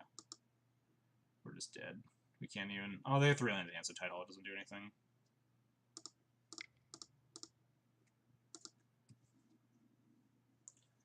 I guess no, we didn't have the land for Shalai to keep us in the game either. Our plan is them to dredge Loam again, and then... Man, if we had drawn the Path and they dredge Loam, we'd actually, like, kill them. Yeah, sure, Ghost Quarter me, whatever. Don't Ghost Quarter me off black, sure. Or colorless. That was, like, the worst Ghost Quarter target. Oh no, they dredged the Loam! If we had drawn... If we had drawn Plow, we could have... Or Path, we could have punished them. We could have won! Now they're just gonna conflagrate me for 6. No. We were so close, chat. We were so close. Opponent really giving me the business here. These Ghost Quarters. Alright, don't see the line. Don't see conflagrate my face for lethal. They saw it game 2, though, so they'll probably see it game 3.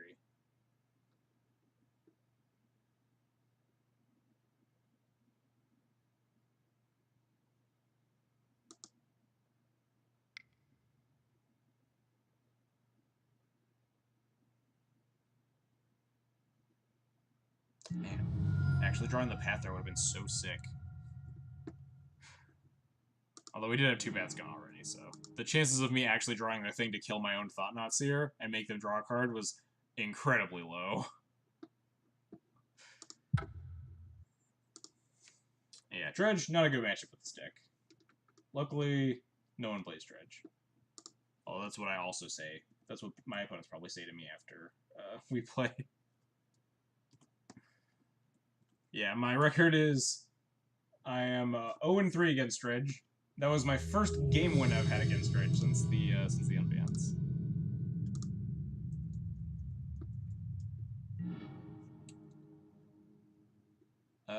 Sounds good. We got Vial. We have stuff to do. I'm not sure if I want to lead with Templar Caves. Cycle Street Wraith. Death Shadow or Living End? Death Shadow. Saucies. Aishinine with the 51-bit donation, taking #1 spot from Army of Thalia, who's not here to take it back. Thank you for the donation, I appreciate it. Ooh, well... I don't like giving my opponent information, but I also like playing Concealed Courtyard, leaving a path here, so whatever.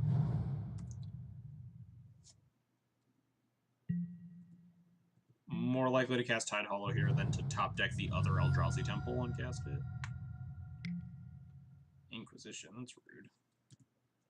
I assume they take the path here. Oh, they don't take the path. Oh, now they take the path? Or are they like sitting on stone? No, not sitting on stone.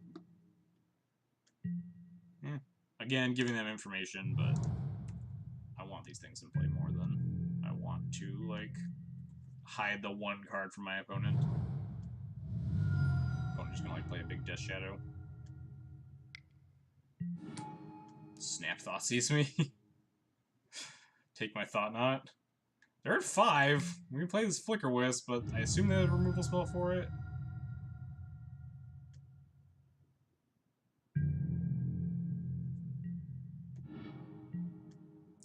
I'm not even gonna play Wisp, I'm just gonna play Tide Hollow. Take one of the last 2 cards in their hand, I imagine. Keep casting the 1 card I draw every turn. Yeah, your Death Shadow. I'm not gonna deal with that. This is mine.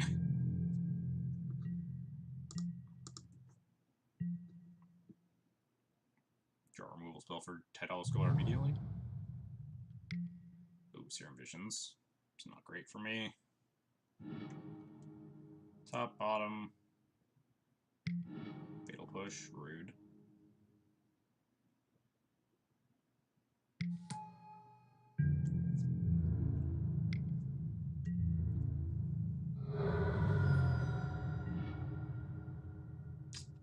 Arbiter. Arbiter doesn't do it. It's unfortunate I can't, like, double spell here to threaten lethal or anything.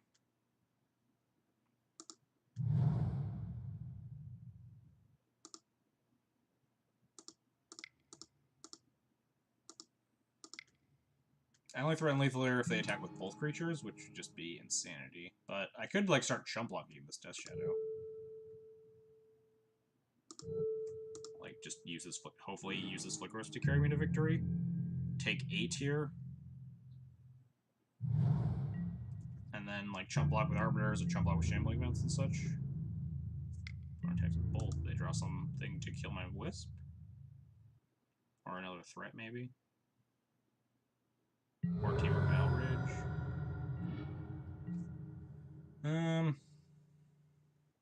So my bonus removal, I just die.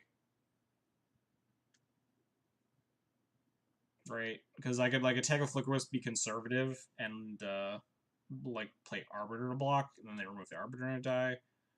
So I'm gonna just go for lethal. If they have a spell, then I lose. Which I imagine they have something, but what ifs.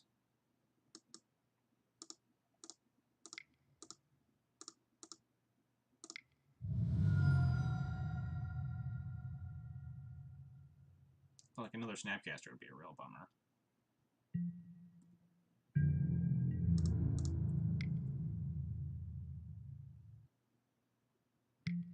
Yeah, Fatal Push, sure. We are dead.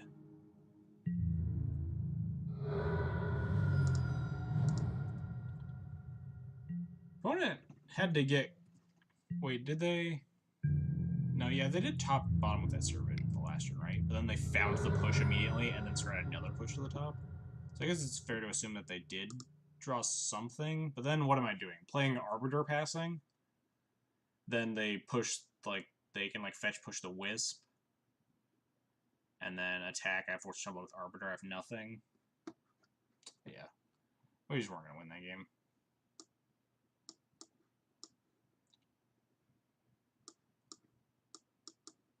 Alright, sideboard time. I don't hate Settled Wreckage in this matchup. I kind of do, because it's oftentimes 4-mana Path to Exile, but sometimes 4-mana Path to Exile is okay. Let's figure out what's bad first. The answer is all of these cards. Zealous is bad. Comball is mediocre at best. I think I want Settles before I want Comball. Got like Ace Scholar. Comball seems great, does it? I mean, it seemed great against like how my opponent took that game, right? But then, even then, wouldn't get comboed until turn 3, and my opponent has, like, a removal spell or whatever. It deals them 2 and dies. Seems okay. It might be better than, like, a Tide Hollow Sculler, but would not go so far as to say it seems great. I gotta ask about the Eternal Scourges. Eternal Scourge is great all the time. Let me regale you with the tale of how great Eternal Scourge was in the semifinals of the PPTQ. Alright, we'll put it in combo. At least on the play. We'll see. Anyway, so in the semifinals of the PPTQ, I also never got to my story of Game 3 against Ad Nauseam, but I'll tell that too. Alright, semifinal match. Playing against this very weird Abzan, like, Delirium deck. Traditionally, they play, like, Traverse and stuff, and, like, whatever other Delirium-y threats you want. But this one playing, like, Tarmogoyf, Grimflayer, Lingering Souls, the normal stuff, but also playing Knight of the Reliquary, which is really, really odd to me. Like, multiple Knight of the Reliquaries, I don't know what their plan was there. But anyway, I play an Eternal Scourge on turn 2, and my opponent, I eventually, like, Tide Hollow Sculler my opponent at some point down the line, and my opponent's hand is Path, Push, Maelstrom Pulse. And they just have no answers to this Eternal Scourge. And it just keeps wailing on them turn after turn. Eventually, like, I play, like, another card that gets that baits out the Maelstrom Pulse. I think, like, another Tide Hollow or something. They eventually Maelstrom Pulse something. And then... hand me that guy's number. Give me it. I don't even know who that guy was. Spider Space, subscribe to the tier 1 sub. Thanks, man. I really appreciate it. Enjoy your Thalia emote, I suppose. Supporting the D&T community is a good thing. I'll probably sub back at some point. I'm like sub to no one. I should be tossing out some more subs supporting the community. Anyway, where was I in the story? Also, this hand is okay. We have Bitter Blossom. So I ended up with a single Eternal Scourge staring down a Tireless Tracker. My opponent cannot find a land to save their life. And they have 5 lands in play, and their hand is Path, Push at this point. And they draw a Lingering Souls, and they cast the front half of it. And now they have a Tireless Tracker and 2 Lingering Souls tokens. But they don't cast the back half immediately. I assume they wanted to leave up removal spells. And I immediately top deck Rest in Peace. Rest in Peace, exile the Lingering Souls out of their graveyard. And just for the next 15 turns, attack them with a 3/3 that they cannot block. Because, like, they chump block it or whatever, and if they trade with it, I just recasted it.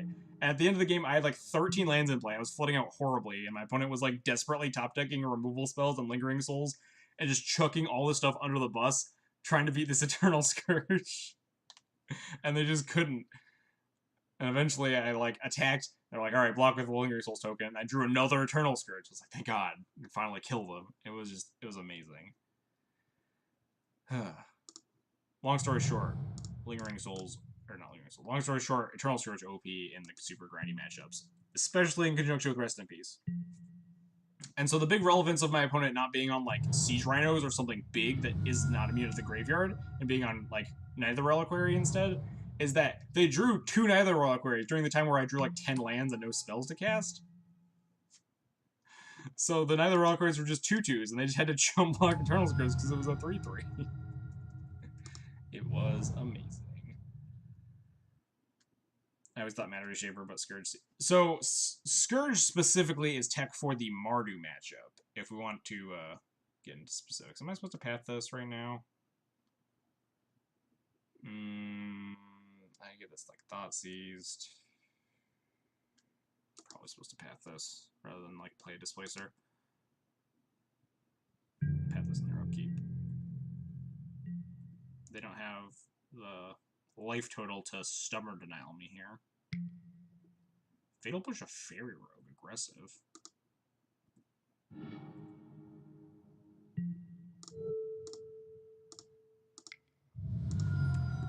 Anyway, so Eternal Scourge, really, really, really good against Mardu specifically, which is why there are 3 in the board, because you want it really early. Because they don't play any, like, sweepers. The only sweeper I've ever seen out of the deck is Anger of the Gods. And Anger of the Gods is really bad against Eternal Scourge. They just have a bunch of lightning bolts and fatal pushes and stuff that you just keep casting the 3/3 over and again that you can, importantly, cast through a Blood Moon, which is the big thing and why it's like a lot better than Mana Reshaper, specifically in that matchup. I like more than a Walker for the removal-y matchup. Sometimes it's I've always had like a beef with Gideon, and I will now I'll cast this. So I've always had kind of a beef with Gideon in Modern. It's better now because like the BGX decks aren't the decks you should be worried about. It's more the blue-white X decks, and Gideon's way better there.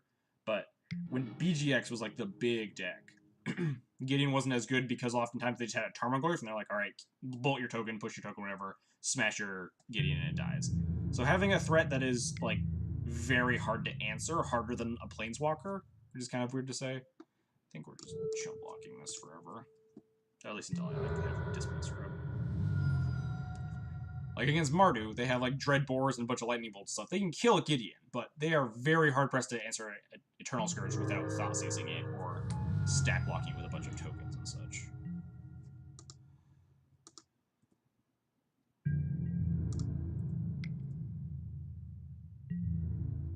I think we're just going to cast Relic, leave a blink.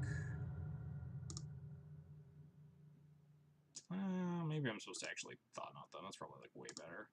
I'm like not thinking about this match very much. I was too busy talking about how good Eternal Scourge is.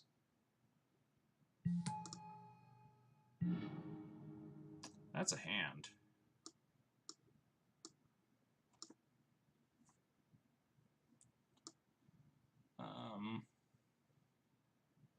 Take this push, I guess. They have like Cake Man that don't do a whole lot. Push can kill my Thought Knot though. Although they have like Snap Push that can also kill the Thought Knot, so maybe it's better just to take the Snap.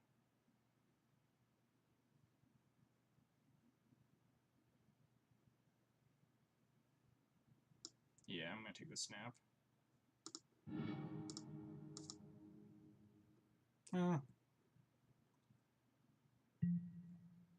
Just picked up my green white list for how good Cocoing into E-Wit Flicker Wisp. Yeah, I remember I played that list for like one league and like Coco into Flicker Wisp plus Blade Splicer. Just gas. We're gonna pitch this Flicker Wisp. Speaking of Flicker Wisps, I'm just gonna take 5 here.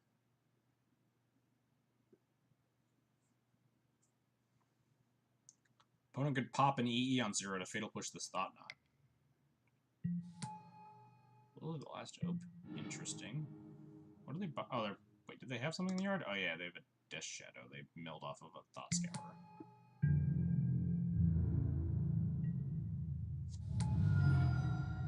Ooh, that Fatal Push is pretty good. Put him to 2 here. Push Death Shadow. Blink Gurmag. So my opponent's hand is actually push K-Command EE. Could also just jam Shalai, protect my stuff from everything my opponent has. That seems okay. Just set up to kill them next turn. My opponent has like nothing useful in their hand. They get EE on 3 and then almost crack it to kill this Displacer, and even then. Unpopular opinion right now in Modern. Last Hope is better than Veil. Maybe. It's definitely good. Last Hope is like irritatingly good. Yeah, I think we're just gonna... Oh, wait, no, hang on. We're not just gonna jam Shalai. My opponent has a Fatal Push that they could turn on and just Fatal Push the Shalai, which is really bad.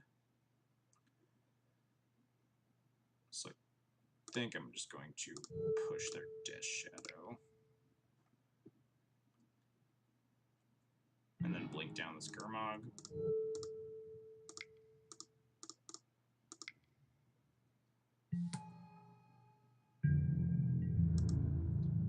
Attack Lily, attack your face.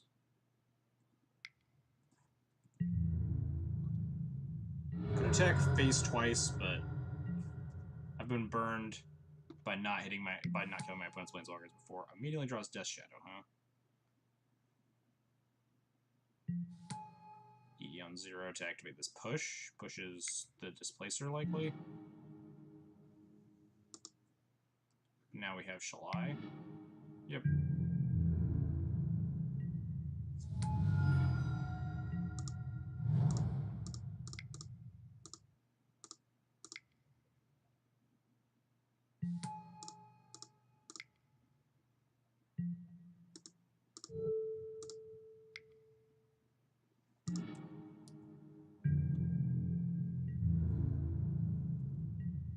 So we should be fine here. My last card of my opponent's hand is K Command. If they attack, we just chump block the dish out with the Fairy Rogue.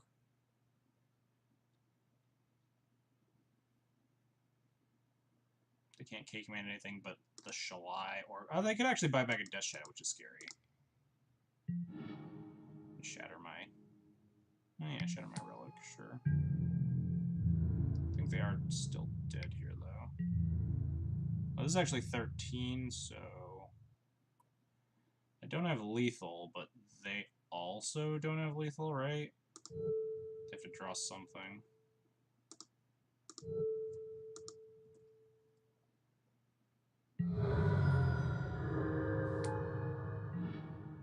That's not a good draw. So if I attack them down to 2, block, take 5, go to 2. So this is going to be tight.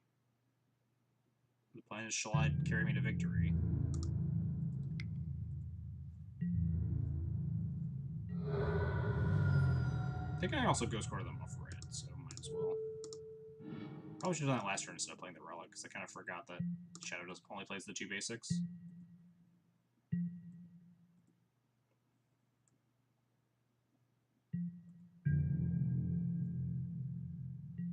They should be dead without push.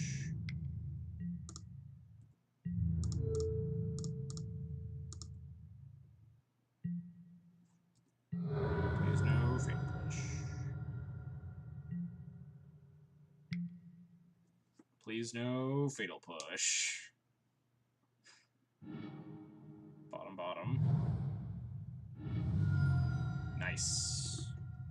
Got that game. Definitely should have like Ghost Quartered that or that red source the turn before. The turn I played the Relic. The Relic was irrelevant. I totally forgot I could actually like Ghost Quarter them off of that K command, which I also forgot was relevant because they had a Death Shadow in the yard. I was just head was not in the game. So now me and CJ will win PTQs. Yeah, come on, Caleb. Get your head in the game.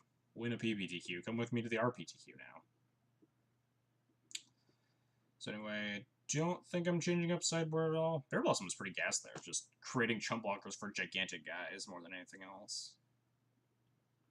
It's also just kind of playing fast and loose because I wasn't being as attentive as I should have been. Especially when we're like 1 and 2 in this league right now. Ugh. I hate mulliganing against Thoughtseize decks. This hand also just kind of blows. This hand's better. I want this land. Helps me cast my spells. Also helps me take not as much damage.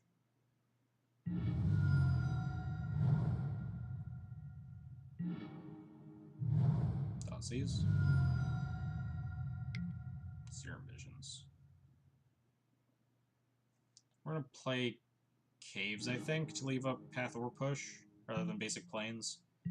Because if they play a Death Shadow, I want to be able to push it.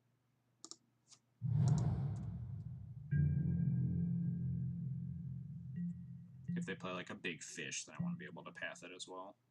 Although I might just like untap since I don't have a 2 currently. This looks like a fish. Land fish.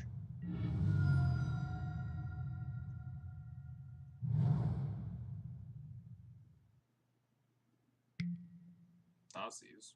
Alright. You can take a removal spell, probably the Path. Maybe the Push if they're only on Death Shadows, but I imagine the Path because they want to protect future Delve threats, whereas the Push only hits Death Shadow. Combo. Alright, opponent's playing on Lily. Looks like Lily Last Hope. My game crashed. Thank you for the follow. I appreciate it. Yeah, I don't know. I guess my opponent's plan is just like slam Lily the Last Hope next turn. Watch that carry them to victory, which is like not unreasonable. Combo's the only thing that like in my hand that lives through the Lily. They just play Lily on turn 3. I have 2 removal spells and like 1 power, 1 toughness creatures.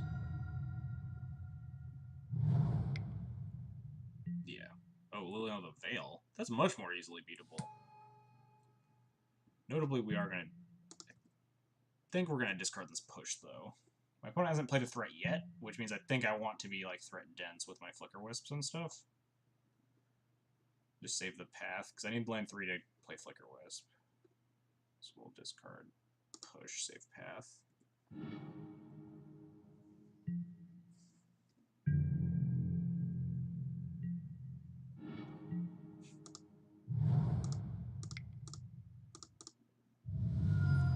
Could take them off of red with this Ghost Quarter, but I need my third land, so we're just going to leave a push or path. Could have also flickered down the Lily to 3. Might have been more relevant. Now they edict it, and they'll have another edict ready. That's probably worse. It needs to find like something though. They can't just beat with this Lily. I guess they technically can. This Wolf is pretty dangerous. Do I want to like Ghost Quarter them a bunch now? No, not yet. If this thing somehow lives, then they have to use their Lily to kill it. But since they haven't cast a single spell, I imagine their hand is like 4 removal spells.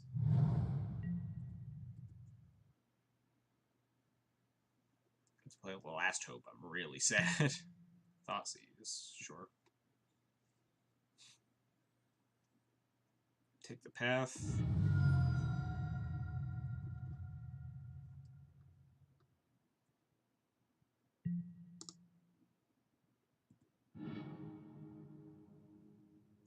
Maybe they don't have any answer to this Flicker Wisp.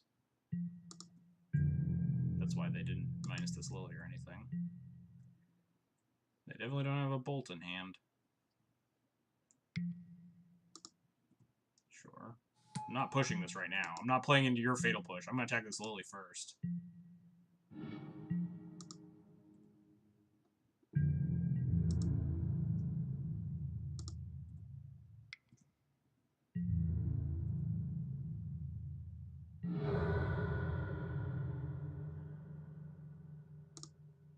I'm also tempted to just, like, Arbiter Ghost Quarter them here. I think I'm just going to Arbiter, though. Do I leave up the push or do I leave up the Ghost Quarter? That's the question.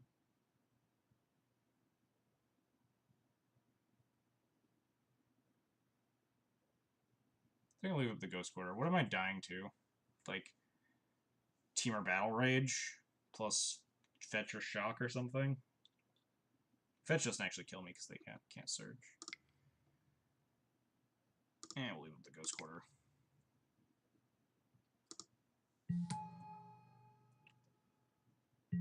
Again, I imagine one of their cards' name is Fatal Push, which is why I'm not firing off the Ghost Quarter there.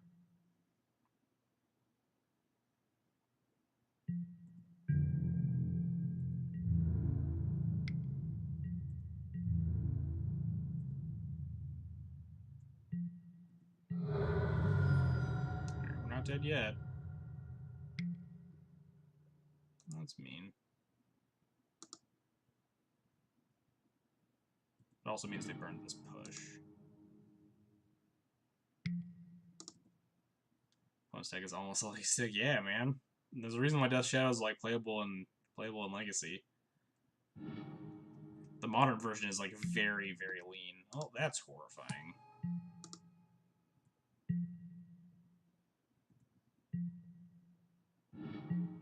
That's also not good for me. So, I can attack them for 3.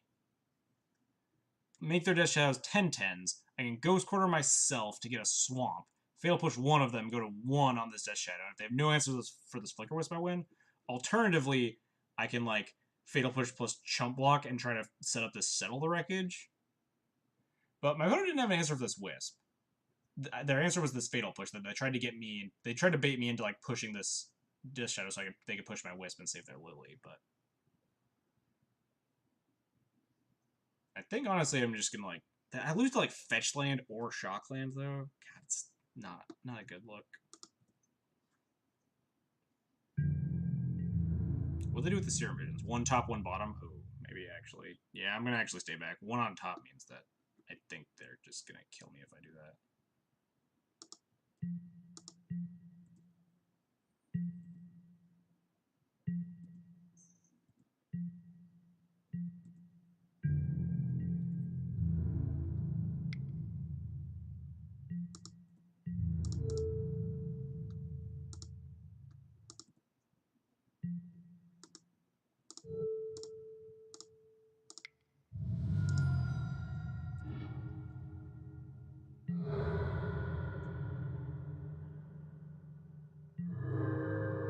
Land?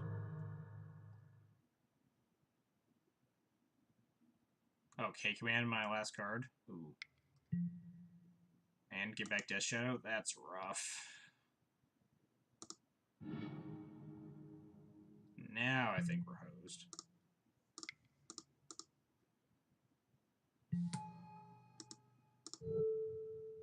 Yeah.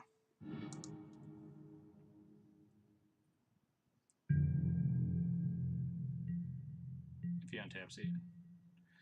Yeah, I'm not sure if waiting to play Fatal Push is correct. I don't think my opponent has Stubborn Denial in their deck post board, but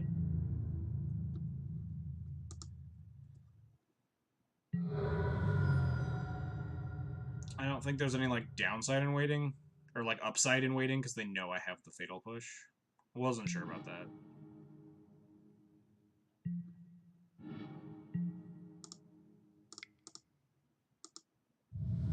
Yeah, I've definitely seen it. I have seen dumber things in my opponents. Oh, yeah, we're dead.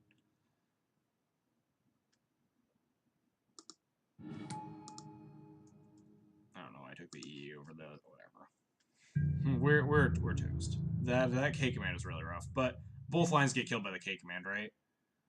If I had just attacked and hope my opponent didn't have an answer for the Wisp, then we just also lose.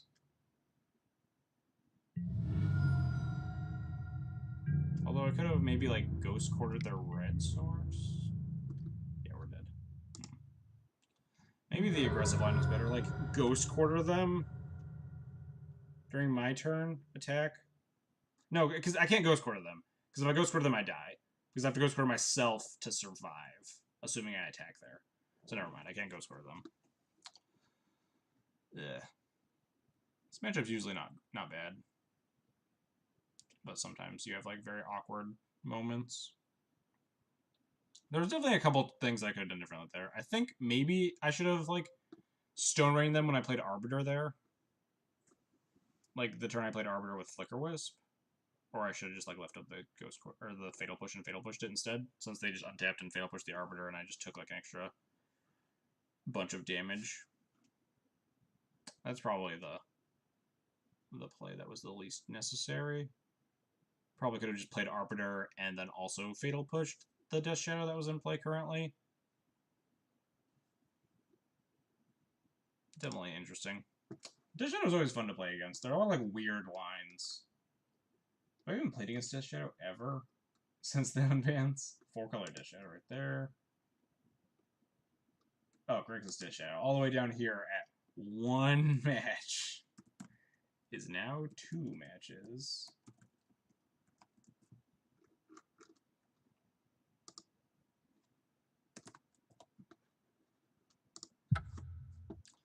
Yeah, we're X and 3, but we'll play the last round for fun.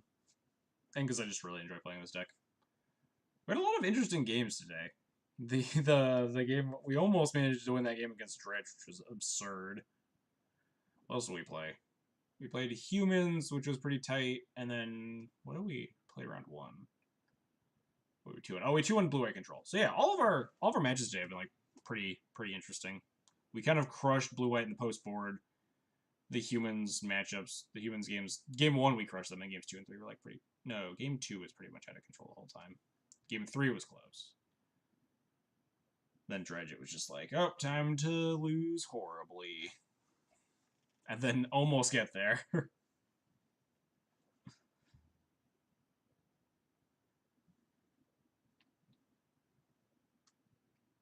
I'll play up last round for fun. Anyway, while we're waiting here, Adnaw's Game 3 story that I never got to because I keep getting distracted. Playing Game 3 against Adnaw's for the win into top 8. And it is the The most backdoor garbage way to win against Adnos. So I go like Thalia into Combo into Displacer. So I saw my opponent's whole deck game 1 or game 2. So I knew they boarded in both Wrath of God and Damnation. So I played out like a third threat because I wanted to pressure their life total a lot, but I had like better cards in my hand than the Displacer. So I play Thalia into Combo into Displacer, knowing that I'm probably gonna get Wrath, and it does happen. My opponent has like land 5, Wrath of Gods me or whatever. This hand's good. We have Sculler into Strangler, or like Sculler into Thought Knot, stuff like that. Anyway, I get Wrathed, and I have very little plans to win this game after this Wrath, other than like I can play out like my meager other threats. I have a Flicker Wisp, and I flicker their Pentad Prism, whatever it's called. And I end up with a Wasteland. I have a Wasteland Strangler, a Leonin Arbor in play, and my opponent has hit land drop like number 7 or something because they had to play a lot of lands to play through the Thalia, and they just like have kept playing lands. They hit land number 7 and spoils the vault with Phyrexian Unlife in play, naming Ad Nauseam. And they mill over some cards. They mill over like 7 cards, I think. Hit Ad Naus. And cast Ad Naus. And he goes, alright, pitch Spirit Guide, pitch Spirit Guide, pitch Spirit Guide to Lightning Storm you, pitch 10 lands. And he goes through like all emotions, and I'm like, how many lands do you have left in your hand? And he's like, actually none. And I go, discard Swamp, redirect Lightning Storm to you, and my opponent just goes, fuck, and just loses because I just had a land, and he milled one too many lands. He milled like 2 or 3 lands off of the spoils of the vault, plus like the 7 lands he had in play. It was like just enough to edge out the win. I really want to pat this Vizier, but I really want to tight all of my opponent. Really want to tight all of my opponent. My opponent has like 2 Cocos, or like... Oh no, they can't combo me right now. Yeah, never mind. Because the Vizier has Summoning Sickness. I'm fucking gonna... Windmill Slam this tight hollow Sculler here. Set up this Wasteland Strangler. Hopefully take a Collected Company. Well, that's a hand. Don't really know what my plan is right now, but I guess it involves taking this Coco. Maybe like letting them windmill off the top is better than giving them a Devoted Druid. No, because then I have like I can Strangler plus Path next turn, so yeah, we're gonna take this Coco. His hand is pretty stacked though.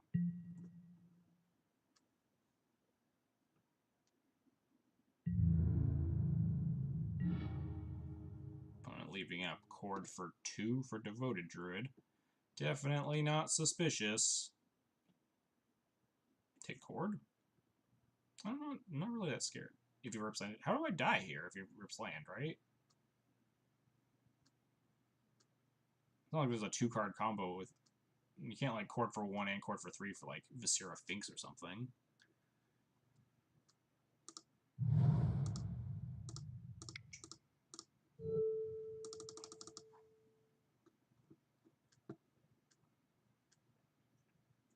My opponent can't do the combo. Like, they can't Cord for Devoted Druid and go off with the second Cord or anything, because the Devoted Druid has Summoning Sickness, right?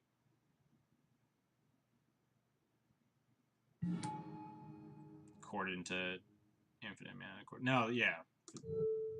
They don't have the Druid has Summoning Sickness, so we're fine. If they played Druid instead of Vizier, then yeah, we're super dead.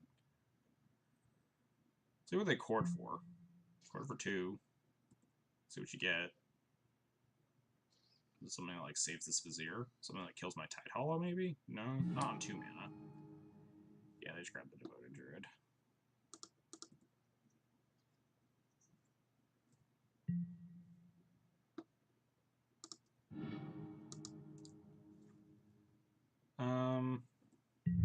So I could path this Devoted Druid right now, or I could wait until they cast Cord and path it.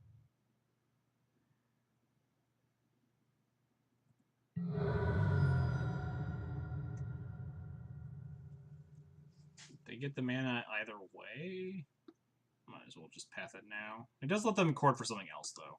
I want them, like, if they court exactly for 2, path and upkeep. No, path and upkeep's horrible, because then they get infinite mana. Oh, I mean, they'd have infinite mana with 1 card in hand, but I'm either going to path it now or path after the court goes on the stack. I think it's just path it now, because this Druid taps for 2 mana if they want it to during their turn, whereas the path only gives them 1 mana.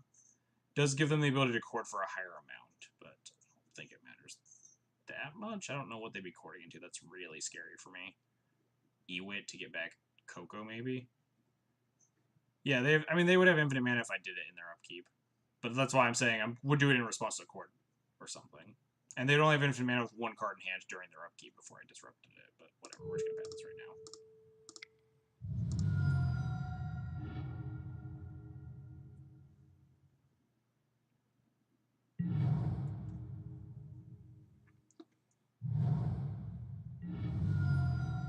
What you got? Court for Bugler. What the heck? Green-white Bugler Vizier combo? Bugler into Bugler going off? And we get a Thought Out this chords. That's pretty good.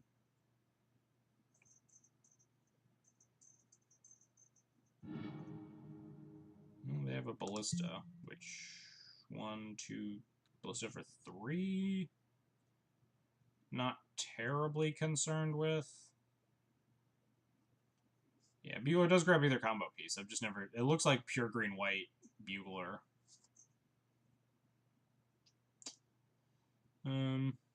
Can't displace Strangler yet, which makes this Ballista marginally annoying. But I think Court is scarier than the Ballista is.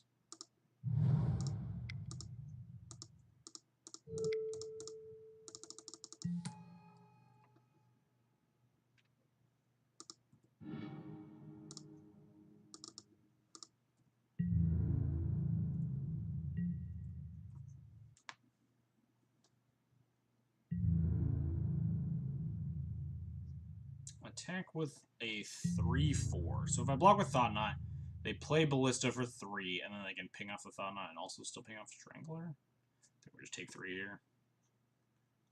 Wonder if Martyr Proc is started. I don't think Martyr Proc has nearly enough creatures to be playing Buglers.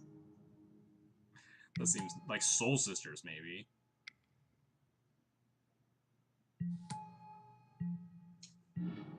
Ooh, that's pretty good. They get to kill my Strangler, but we get to kill their Ballista, so... And then we get to set up, like, Displacer and stuff. Alternatively, I could just play Shalai here. They still probably kill the Strangler.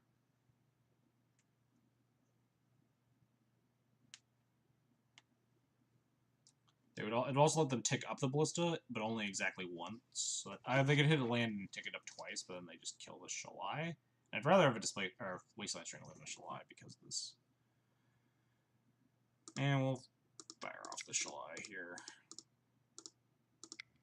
It's blessed. If I draw another land, I can also like double spell. Just let it resolve, huh? Aggressive. I frequently forget that Solstice exists. So do I, man. Opponent flooding. They do have double pump on the Ballista, but it's fine. I don't really care. I'm gonna stabilize here.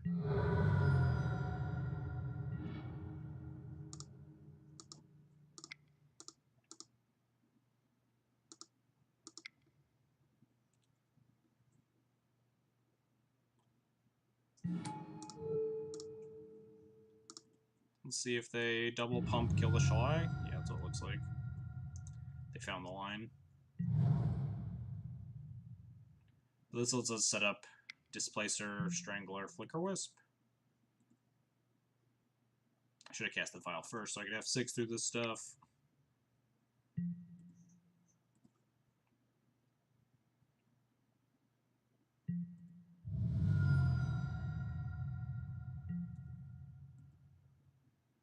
What a mistake. Losing out on all this F6 value.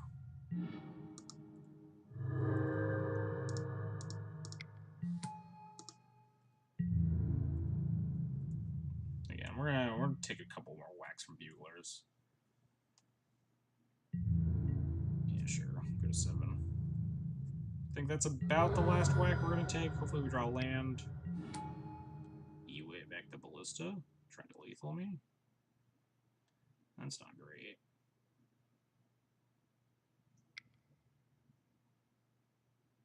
Just going to run it out for 2. Aggressive. Land, please. Deck. That's not a land. That's bad. Might actually be close to dead.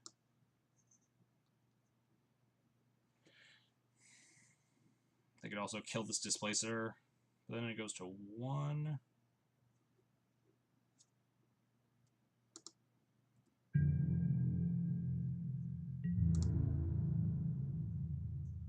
Let's see if they ping this off. Yep. That's the plan there. So now they can't kill my Displacer without killing their Ballista as well. Let's make a bunch of chump blockers. I remember for chump blocking the Bugler last turn with the Tide Hollow, but now we're just gonna block with the Thalia.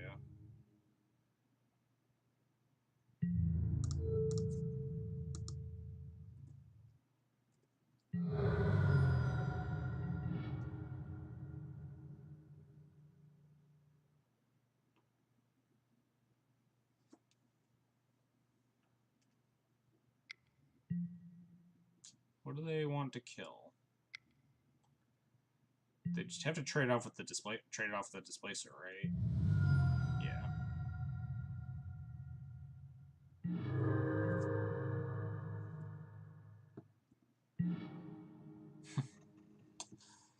All according to plan.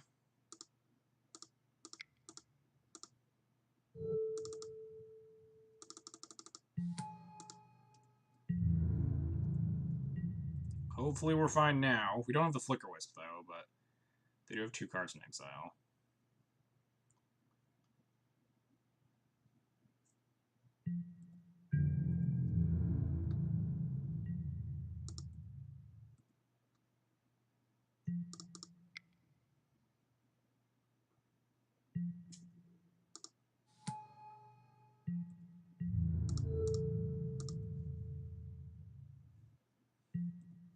All according to Keikaku, exactly.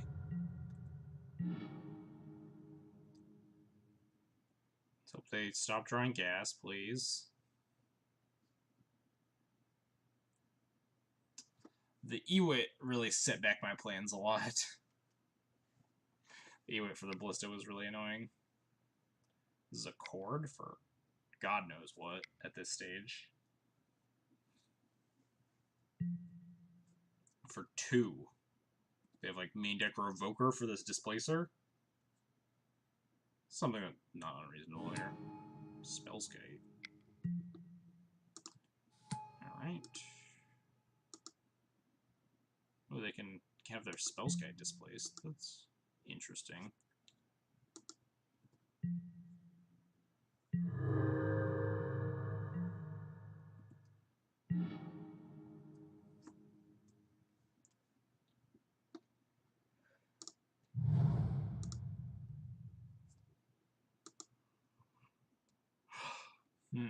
How do I win this now?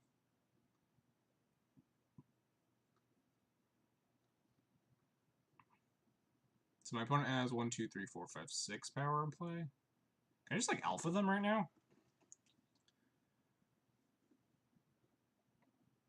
1, 2, 3, 4, 5, 6, 7, 8, 9, 10, 11, 12, 13, 14. They'd have to lose like one of their guys. Oh no, not quite, because they could just like block spells get on something. But then I'm not dead, right? I'm at 9. They have 1, 2, 3, 4, 5, 6 in play. It's not unreasonable to just try to alpha them right now.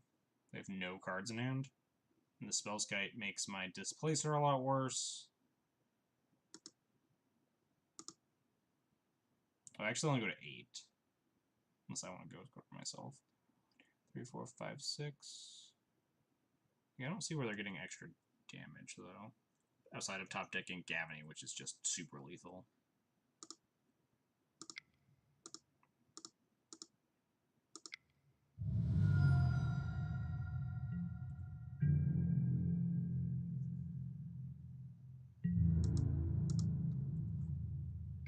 Just bash. Math is hard.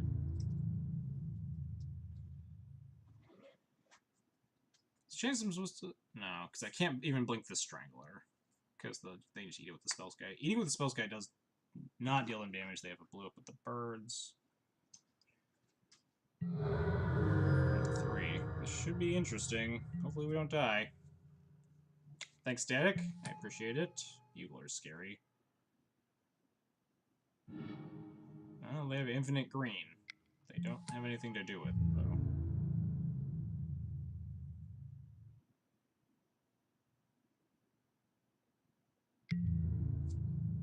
But I think they have enough blockers that unless I find a Flicker Wisp, we're pretty dead. Path is definitely interesting. Path suddenly puts us in this game, right? So we can Path the Spellskite and actually get, like, Blinks back online. They have how many lethal attackers, though? 1, 2, 3, 4, 5. Path the Spellskite. I have 4 blockers and a Blink, though, so that should be fine. I'm assuming they don't draw, like, another Chord of Calling. With infinite green mana. I don't think I can afford to try and play around that. By, like, pathing the Spellskite. And then blinking a Devoted Druid? No, then I actually just die. Yeah. I really didn't want to draw, like, exactly Duskwatch. Eternal Witness. Ugh, that's so annoying. Now we're just dead. Just infinite mana Chord me.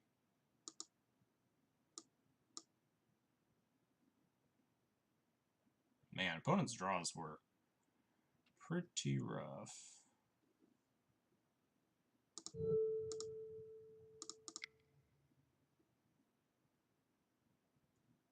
Opponent can just, like, make infinite mana in response to me trying to, like, kill one of their combo pieces here.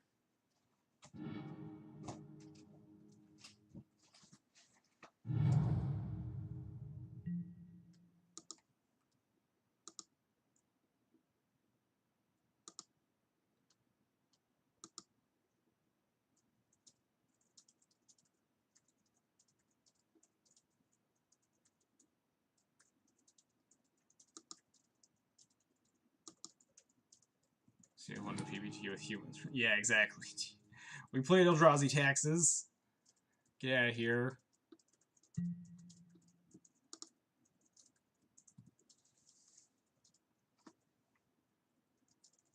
So they can just Chord for, like, another Ewit for the Ballista, or Chord for Ronus if they have that.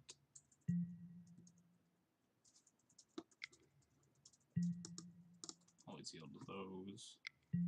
Assuming they have, like, another Ewit.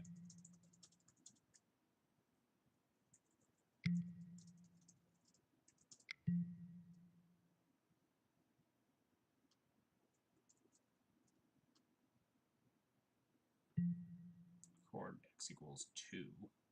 What are they getting with it? Oh, the Duskwatch, right? Well, if they want to show me a bunch of the cards in their deck, sure.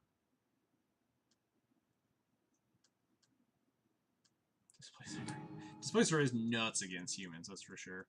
We managed to beat humans game 1 earlier, but now we're just, like, getting bodied by a bunch of decks, which probably I deserve after running so hot at the PBTQ, in all honesty.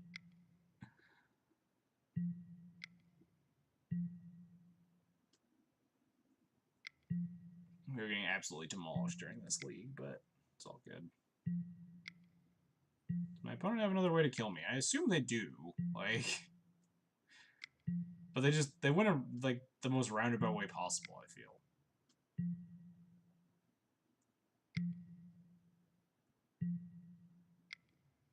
Assuming my opponent can, like, find an Ewit for a Ballista or a Ronus in their deck, but...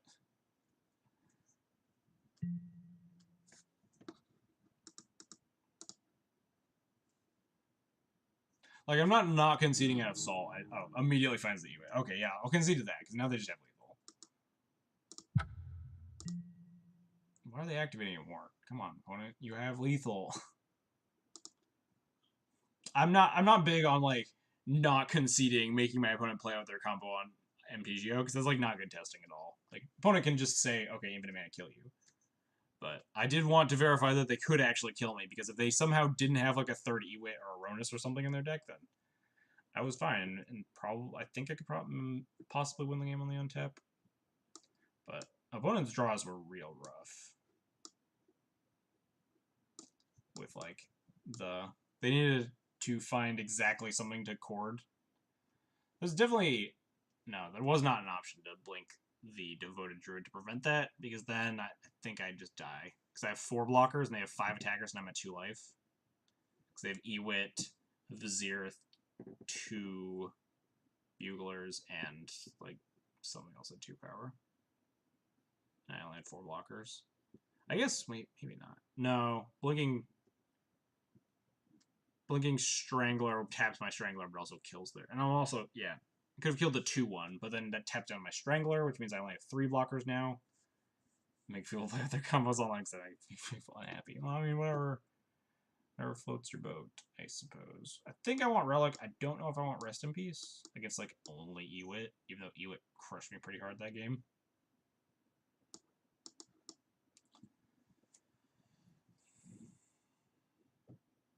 Yeah, I think I'm fine with all this. Stony Silence for... No, that's not... Stony Silence is not good against the combo. Like, some lists also play Ronus in addition to the Walking Ballista, so that's not a big deal. Hello, cat. And also... Oh, cat doesn't know how to walk. Some people... What was I saying? Also, you don't just always lose to this Walking Ballista. They can also infinite Duskwatch Recruiter activation and just, like, cast every creature in their deck, and then you're gonna die to that, too. Or just cast every creature in the deck, including Qasali Pride Mage, blow up your Stony Silence, and then Walking Ballista you or something. Stony's not going to stop the combo. They should play these combos line. They should play them. Sometimes it'll be nice if they say I have the loop. Yeah, I mean, whatever floats your boat, or whatever floats your opponent's boat, honestly. I just don't do it because I enjoy playing for, like, the playtesting experience more than anything else, and to most similarly match the paper gameplay experience. It's just like, okay, in paper it'd just be like, okay, Duskwatch Recruiter, tutor all the creatures out of my deck. And it's like, okay, that's fine, that happens in 2 seconds. But unfortunately I have to like sit there and make my opponent do it to me. This hand's kind of bad. This hand is slightly better. Arbor's really good, but we need activators for these Stranglers. I do make sure. Yeah, definitely. It's definitely worth making sure they have something to kill you with something like Vizier Druid. I don't want second vial.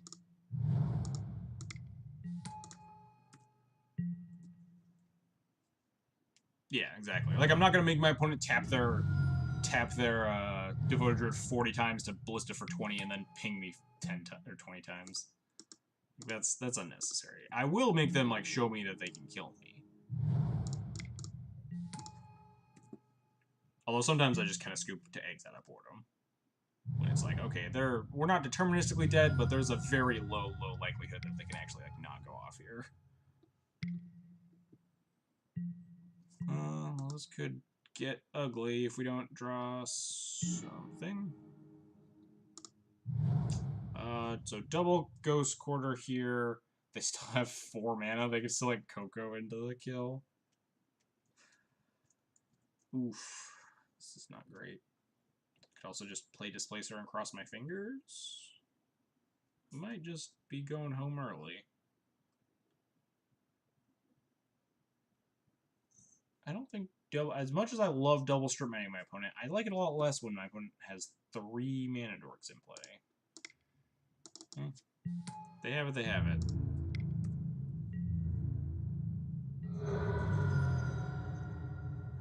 What you got? Yep, they got it. Alright, cool. Ugh. That's fine. That matchup is also not good. We ran into some pretty rough sailing today. Can I close this? Yeah, this comes back here. Nope, not that deck. This deck. There we go.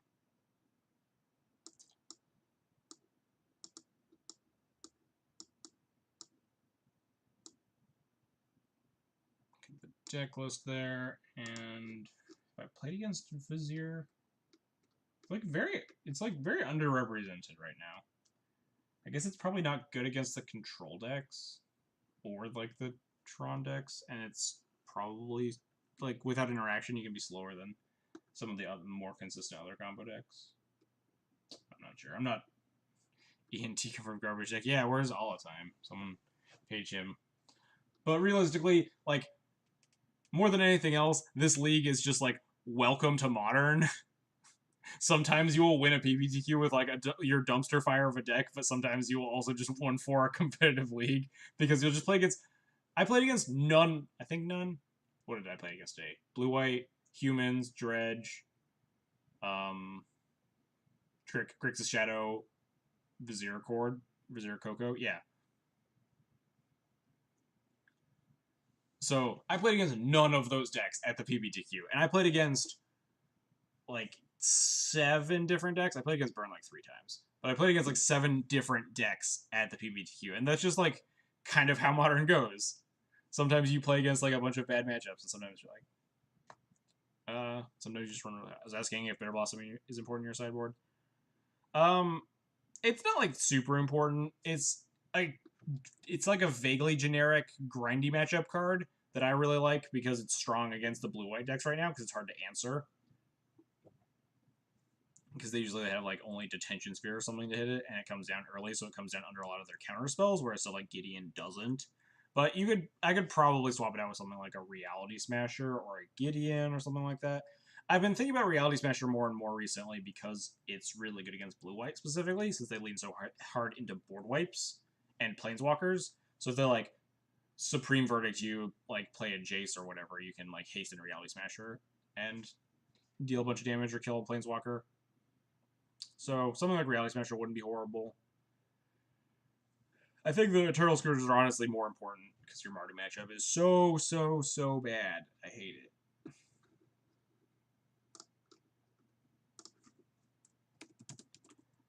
Make a new category for Green White Vizier.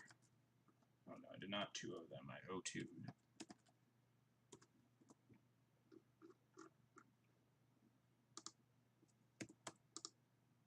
Brought down my win percentage a lot, but my win percentage is online only. Win percentage would have been substantially boosted if I had started recording like I went 8-1 at the tournament, I guess. I played 9 rounds, I lost 1 of them. Ugh. So anyway, welcome to Modern. Welcome to the winner, the PPTQ winner deck list. Like, you'll win 4 leagues with it sometimes because that's how Modern goes. That's how the cookie crumbles. But if you're confident in your abilities, like, play fun decks, play decks you enjoy, and play decks you know well, and you'll do like pretty reasonably well. And that's really kind of how I feel about this deck. I owned Humans, and I took this deck instead because I feel a lot more comfortable playing this, and I would have a lot more fun playing this. And that's ultimately like the end goal is just, have fun and have a good time. How many Smashers will you play though? I don't think I'd play more than like 2. 5 mana is a lot, even with 4 Eldrazi Temples in your deck. Don't play 22 land Smasher. Definitely be on 23 lands if you're on Smashers, but I don't think I'd be playing too many of them. You could be like me on a 3-week losing. Believe me, Paladin, I've been there. I've been there like on stream. I spent like weeks on stream like, oh, well, we 2-3'd our 4th league in a row. Main. You could cut like Shalai's for Smashers, but I really like Shalai. But like if you don't, then Smasher's a viable main deck card. Blade Splicer's a viable main deck card. Dark Confidence a viable main deck card. I can see Smashers, but definitely be on 23 land if you're on Smashers. But I was mostly talking about them in the sense of like sideboard plan for the grindy matchups, in the sense that like Bitter Blossom's not super necessary, it's just kind of what I have been having the most success with recently. Anyway, let's call it a stream and go find someone to host. What is going on in the world of Twitch? 2 people streaming Legacy. They're both paper. And I don't. Paper tournaments on stream, like Twitch streams, often like don't look very good. Is anyone playing anything cool? Bridgevine. Why is everyone streaming Bridgevine? Ugh. Boring. Bant Walls, Unexpected Marvel, Blue-Black Reanimator. Alright, what was this guy? Brady MTG. Playing some weird decks. Hopefully he's not done. He's sitting there. No, he's sitting there staring at something. He's staring at Unexpected Marvel. Which means he's not done yet. Alright, cool. So we're going to wrap up the stream here and go host this guy. So anyway, thanks everybody for coming, saying hi. Thanks for the congratulations and stuff for winning the PBTQ. Obviously, we didn't do as well as we did yesterday, but them's the breaks, as I talked about at length a second ago. If you like the content and you want to see more stuff, you can hit the follow button. You can subscribe or donate. Follows are totally free, let you know I'm going live and stuff. Subscriptions get you access to the Thalia emote. Kogan Spider Space showing off. Donations, be more than happy to run through Death and Taxes decks that you want to see on stream. Just let me know beforehand or something if you want to see a certain deck, and I'll check it out. Other things you can do are subscribe on YouTube or follow me on Twitter. I always post Twitch streams on YouTube after they're done going live, and I always post on Twitter when I'm about to go live. So if you can't follow the schedule or whatever, you can be notified there. Anyway, that should be everything. That was a really bad outro. I'm tired. I'm gonna go to bed. See you all tomorrow for Legacy. Thanks everybody for joining me. Goodbye.